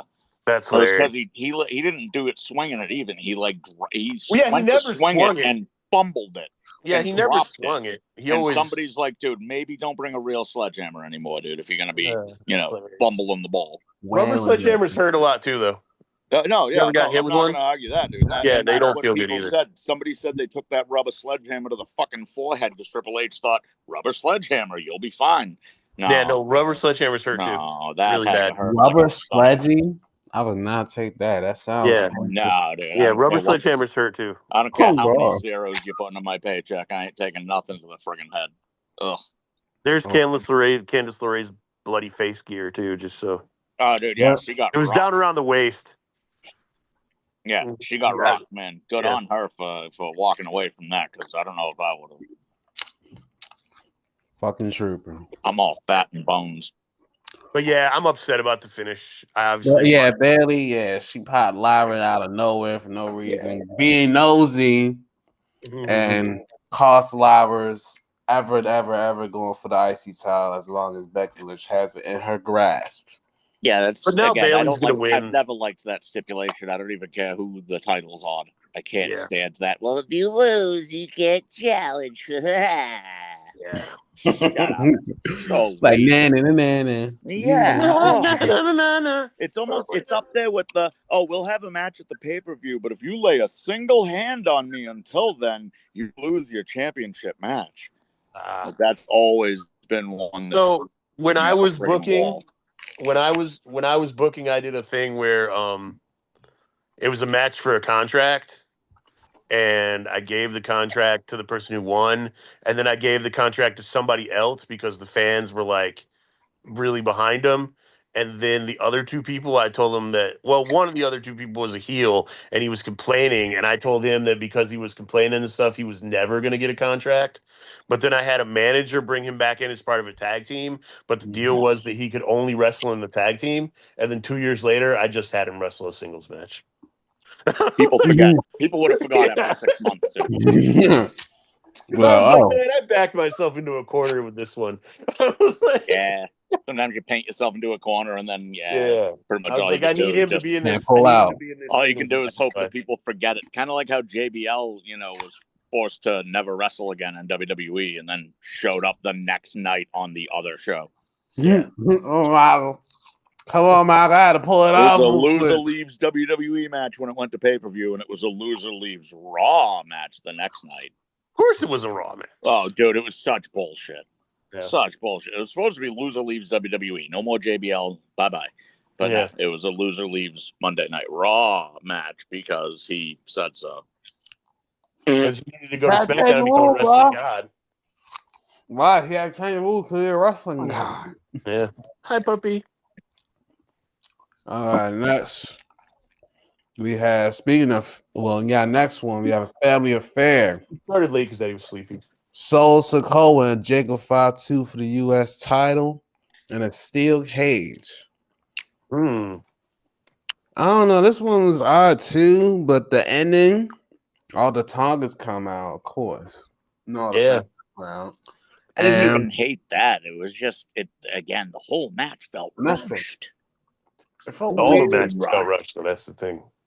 Yeah, and honestly, it feels like every time they use zip ties or handcuffs, it looks goofy, and this was no exception. Yeah, like you can tell he was just biding his time to snap those cuffs. There was exactly 3 matches that didn't look rushed. No, sorry, there was 3 matches that didn't look rushed, and this wasn't one of them. No, this one looked hyperdrive rushed. Yeah. Like they might have even gotten into plaid. Yeah. But for what it was, I mean, it did what it needed to do, and I thought it was a pretty decent match, It furthered the story, all gas, no brains, but... Yeah. All brains, no breaks with it. You know what I mean? All brains, no breaks, not I mean. And then all the extra at the end, like doing the attacking them after the bell, doing the moonsault. I think he could have figured that in the match. I'm not gonna lie. That could have been in the match. Oh, kind of weird. Yeah, that should have been part of the match. Exactly. Right. I felt weird. After the fact. I didn't get it. I was like, Like, why would you add the fact you already lost? Get out of the cage. I've been already pissed off, already at the bar. You already lost, and you're fighting an infinite amount of Samoans, dude. Just get out. Exactly. You just hurt yourself at this point. You can't win against that many Samoans. You know how many? You know, like what happens when you fight an infinite amount of Samoans? I'll tell you in a nutshell. They win. I don't know, but did you see what I just did? I just made my picture everybody's picture. Oh, only if you're in single screen. Not on my screen. Ah. Well, cool. I can keep it in single screen, and all I can see is myself. I like that. That's dope. Well, single screen self. Boom. All right. Keith. All right. Speaking of next one, we have Dirty Dom and AJ Styles for the IC title. This felt like an Eddie Guerrero tribute, homie. Callback. Holy baby. You know it. Callback.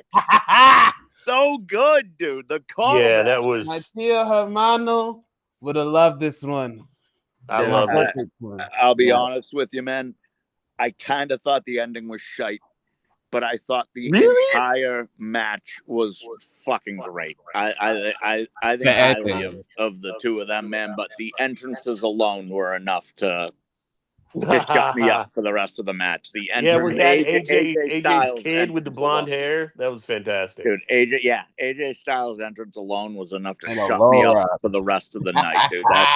That hit me right in the heart and in the best possible way, man. That was just. That was stupid feel good. And he's a white kid from friggin' Georgia, so it doesn't I'm gonna take it. I'm gonna take it and run with it. All right, because it worked. It felt good. I don't know why. It was funny because on the post show, which no one watches but me, they showed the entrance, and Dominic was like, "Did he have a throwback Dominic in there with him? That's great." He said that, so it's pretty funny. I said the same thing. I was like, "Oh my god, he's got another Dominic!" Yeah, it was AJ's kid, which makes it even funnier, dude. Yeah, but his kid or his nephew? I forgot. I think so. Well, I saw online that it was his kid, but maybe it was his kid. Okay, I legit don't remember it. For some reason, I'm thinking nephew. I don't know. I don't even know why. Maybe I'm just tired.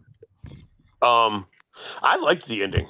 I thought it was really freaking smart, and I just thought, again, I think my biggest problem with it is to give me 5 more minutes of it, man. Yeah. Like, I felt like it just ended.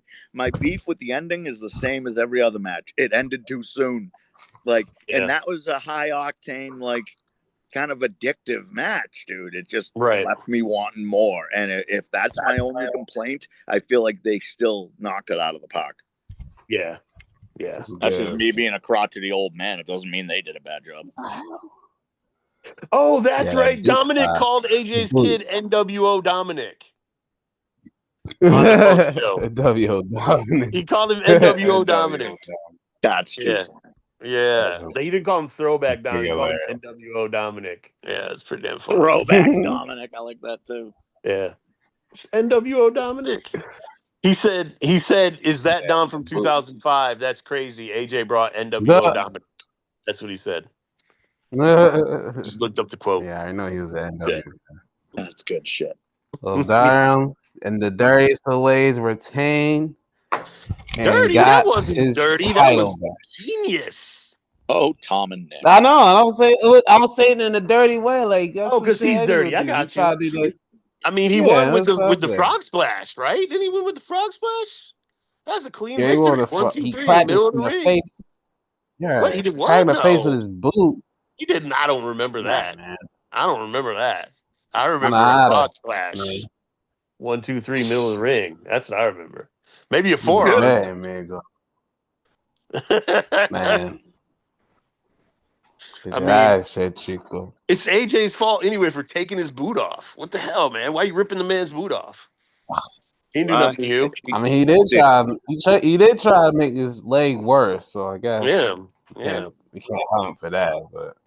You know what I had a real tough time with the entire night, and both nights for that matter, and this match was a particular highlight. You no host. Tough time with Hess.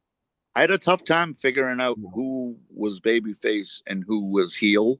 Oh, welcome to wrestling in 2025. In almost every single match. I feel like the women, you could tell cut and dry, black and white, who's good guy, bad guy.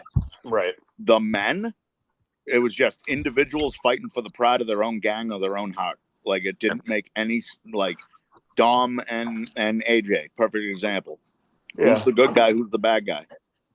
I mean, technically, AJ. I know Dom's the bad guy, technically, you know what I mean? But it felt like two heels were going off in that match. And again, same with the final match. It felt like two baby faces that were both on the verge of turning heel, and neither one did. Yeah. And that's, again, I know that's looking forward a little bit. I apologize. It was great. I know we've got some sort of format here. But, sort of. Well, it's our last match anyway. So is it really? All right, I'm not that off. Yeah, we're on the last match, man. All right, cool. You're just jumping ahead a little bit. It just, dude. So I just want to say, like, Chad disappeared from his screen like 25 minutes ago, and I don't know what's going on with it. He's popped off and on a couple times. Oh, has he? But he hasn't said much. Yeah, I've been keeping an eye on him. Hope he's doing all right, because that's he disappeared. Yeah. But let's. Chad, are you all right? Are you just touching it? What's happening, brother? All right. Hey, there he is. There's Chad. Just touching it, folks. He's fine. Hey, we heard from you in like a half hour, man. You okay? Yeah, I'm cool. All right, right on, man. What was the grand finale? Yeah, I'm an idiot. We just realized we're on the last match, and I already forgot what match we're on. Best match of the night, dude, for sure. I'll be real with you. It shocked me with how good it was, and I like both. I think both of these guys are absolute top of the top tier athletes and entertainers that we get these days. And I know a lot of people are going to disagree on both counts, and that's cool with me. Send in your emails. We'd love to hear from you. Oh, Dino disappeared. It's just a matter of.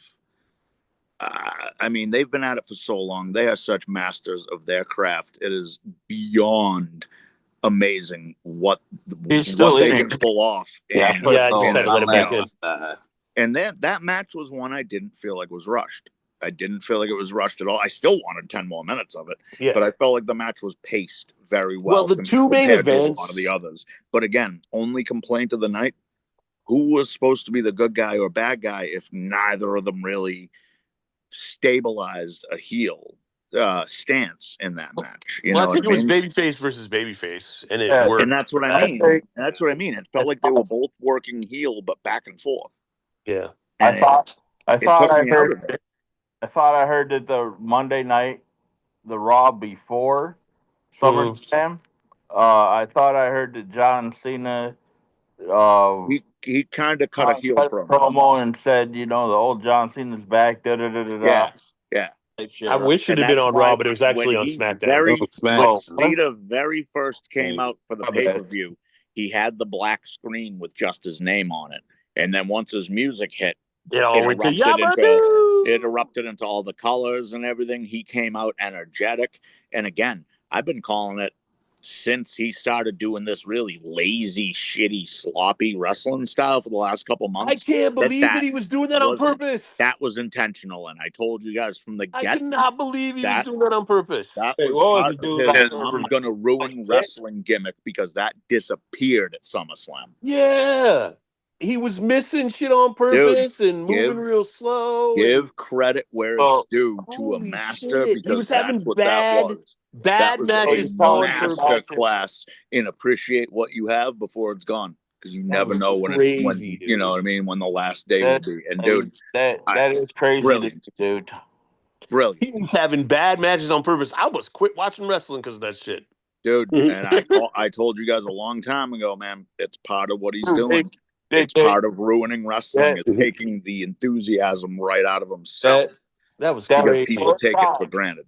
Yeah, that's the third time that's the third time that WWE worked the fans. I mean, Seth and John Cena working like shit, right? Yeah, I mean, I thought that he was doing it, especially since a lot of people were saying it, but then I was like, "There's no way," because he looks like he sucks so bad. Dude, it was like a night and day difference, dude. Yeah, it was like he went to Hollywood and forgot how to wrestle legitimately. Yeah. And then I'm telling you, man, I don't know that I knew. I can't say that I knew ultimately, man. I could have been wrong. You know what I mean? But SummerSlam melted my friggin' tiny black heart. seeing him go in there and have the exact same, like, just slickness that I expect out of him. And Cody, I'd give anything to watch Cody work with a loaf of bread, because I think that might be a 5-star match. Hell yeah. And I think the loaf of bread might even go over. Like, I'm just saying, dude, that kid's, as young as he is, he has no right being as good as he is, even for what, Dusty's second kid, or so. he's a second gen. So even for a second gen superstar, and I think he's more like a second and a half, because Dustin was way older than him. Right. But it's still to a point. Second gen superstar, even with that accolade, that he was born into, he has no right being this damn good in the ring. I still feel like his promos need a tiny bit of work. But as far as like rallying behind him as a champion, he's got that promo nailed. He's got it nailed. So it might not seem like it, but Cody is actually 40 and he's been wrestling for 19 years. Dude, he's, as far as the Gabe goes, though, he's young. Yeah, I would think he's 22, man. Dude, look back in the 80s when Hogan and Savage were first going at it. Yeah. But and then the 90s, and then the 2000s when it was a one-sided rap battle. More life. We've lived through some weird shit. Yeah. Just saying. Old men duking it out in their underwear and then continuing to do so in another federation like we haven't seen it before, and then that devolves into a rap battle. Yeah. Be a man, Hulk. Be a man, Hulk. Yeah.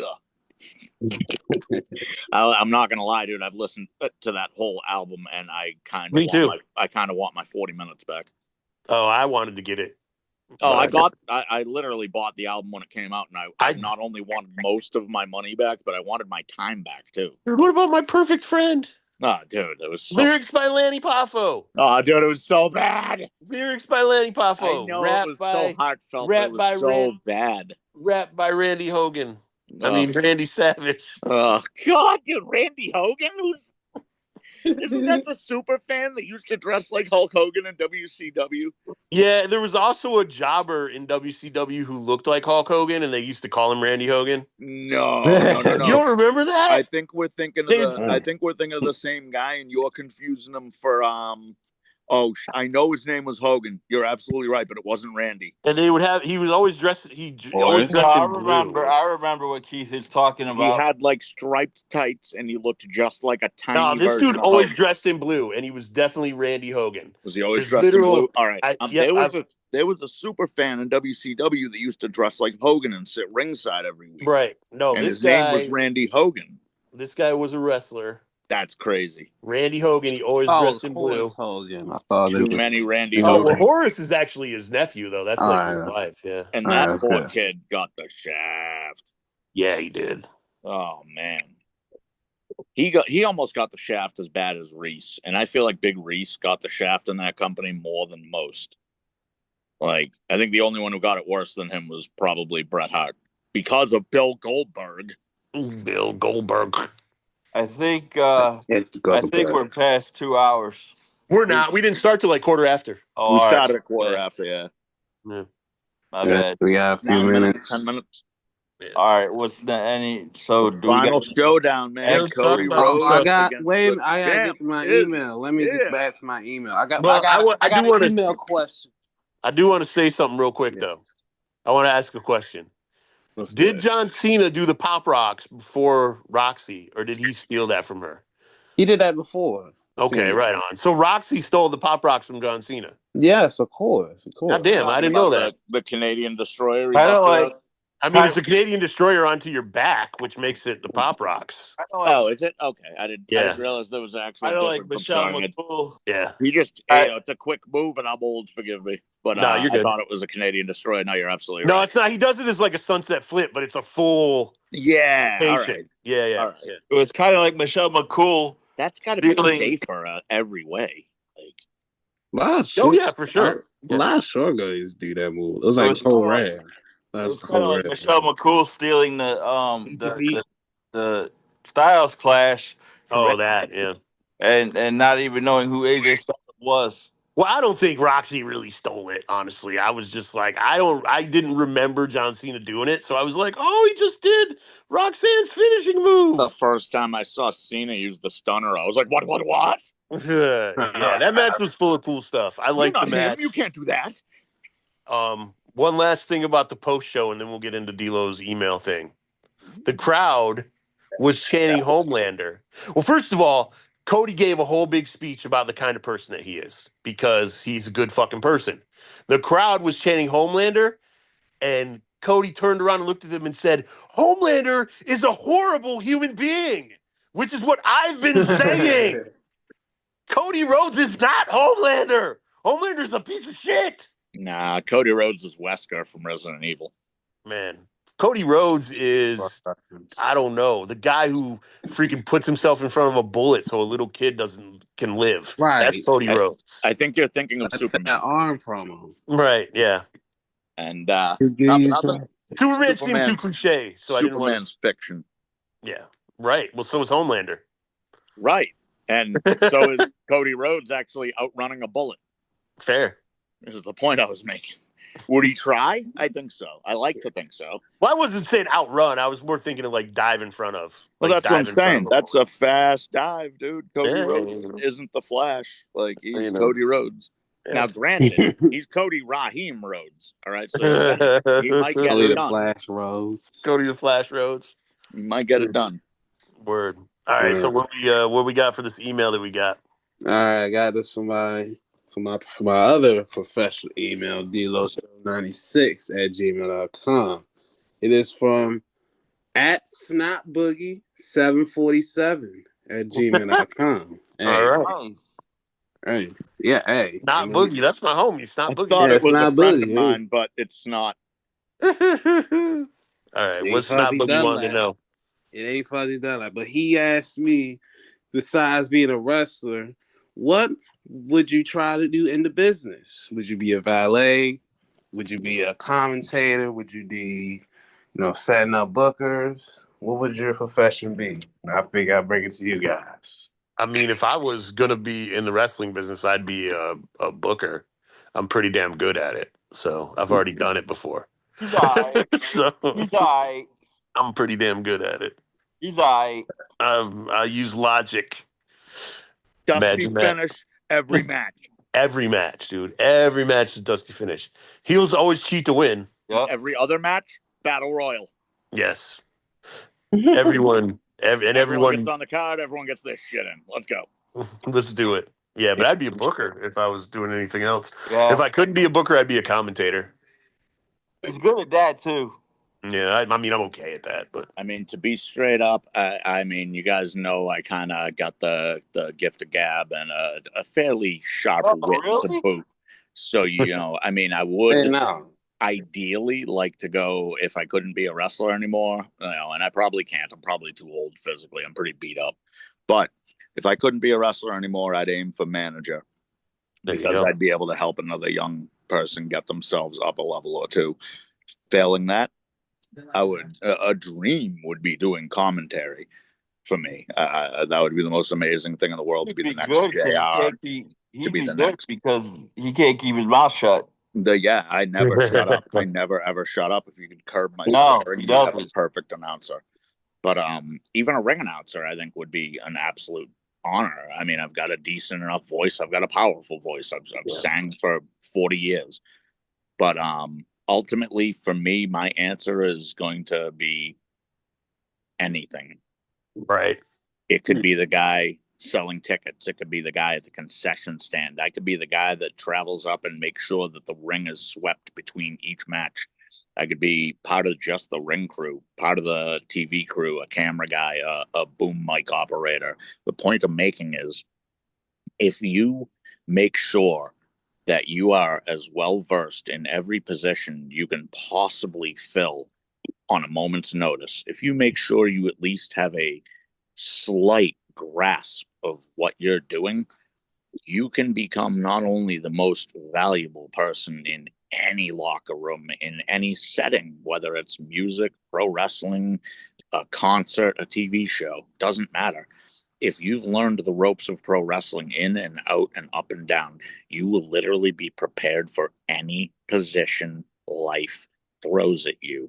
And the beauty of that is in doing so, you become undeniable and you become absolutely invaluable to any company that's putting on a show. Because even if they don't need you, they might in an hour or 2 or 4 or 6 or 8 or 10 or tomorrow or whenever, but they might need you sooner than they even realize it. So ultimately, my answer would be give me all of it and let me learn. Very broad, versatile answer there, Johnny. Man, I guess so.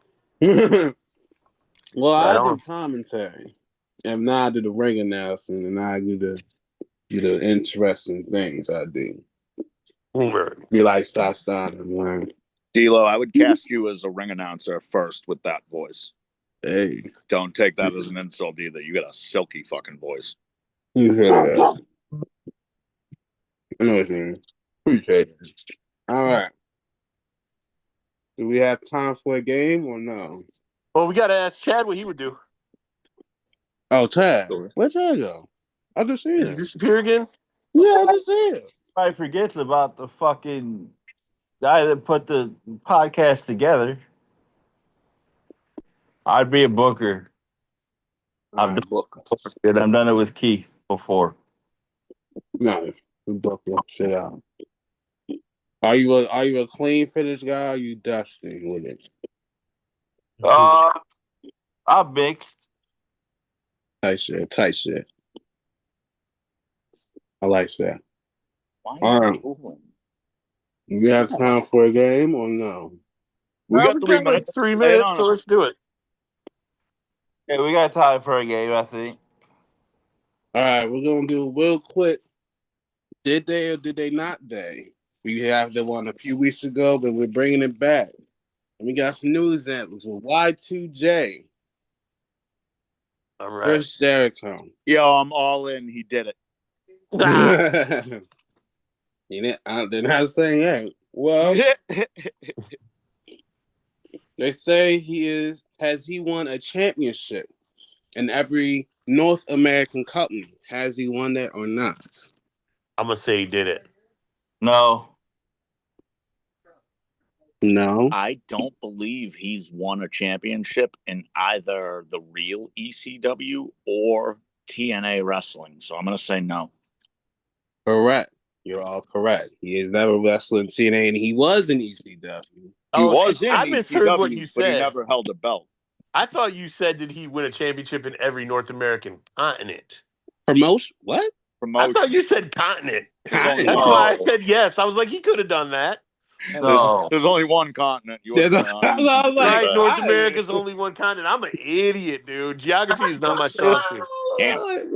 I used to think Africa. I used to think Africa was a country. And I was old when I found out Africa wasn't a country. So, and I'll tell you right now, I know he wrestled in TNA at least briefly when they first started doing the Forbidden Door thing with AEW because they were the first. Just so you know, we're over 2 hours. They crossed that bridge, but I don't think he ever was contracted for TNA. Damn. And again, I know he wrestled for ECW. It was the first time I ever saw him, but he didn't win any gold there. I think he wrestled there. All right, next one. Let's go to the next one. All right. Was he the inventor of Money in the Bank? We've heard a lot of stories. Is he the guy, or is he not the guy? On TV he was. On TV he was the inventor. Yeah, I'm going to give the mixed answer, too. I'm going to say storyline, yes. In reality, I'm going to say no. Well, yes, and it was somebody, I forget the man's name, I forgot to write it down, but it was him and one of the writers in the back they made. So he actually did come up with it, not just come up with it, huh? He legit came up with it. All right, That's pretty cool. Yeah, so I just thought it was TV. Okay. 1 point for you, Mr. Jericho. You know. All right, next one. Is he from Winnipeg or is he from New York, damn it? Or from Winnipeg, you idiot. Oh, okay. So I got this one. He was born in Manhattan, because his dad was a professional hockey player. Yep. And they were actually living in Manhattan when he was born. But his dad is Canadian, and their citizenship was in Winnipeg, and that's where he grew up. So it depends on how you think about where someone's from. Born or raised? Right. Yeah, I mean, the question was just where's he from, and somebody told him to go back to Ottawa, and he yelled, "I'm from Winnipeg, Winnipeg, you idiot!" Yeah, yeah. So that's why I answered, "From Winnipeg, you idiot." Yeah. Go back to Iowa. Take that, bro. Yeah, split hairs, yeah. Winnipeg, you idiot. All right. And I'll give you one last one. All right. And I'll tell you why I made this question. Is he a 9-time or a 10-time Intercontinental Champion? Ooh. 9. All right. I didn't even think he had 9, to be honest with you. No. But I guess if it's multiple choice, I'm going to go with 9 times. Yeah, I'll go with 9 too.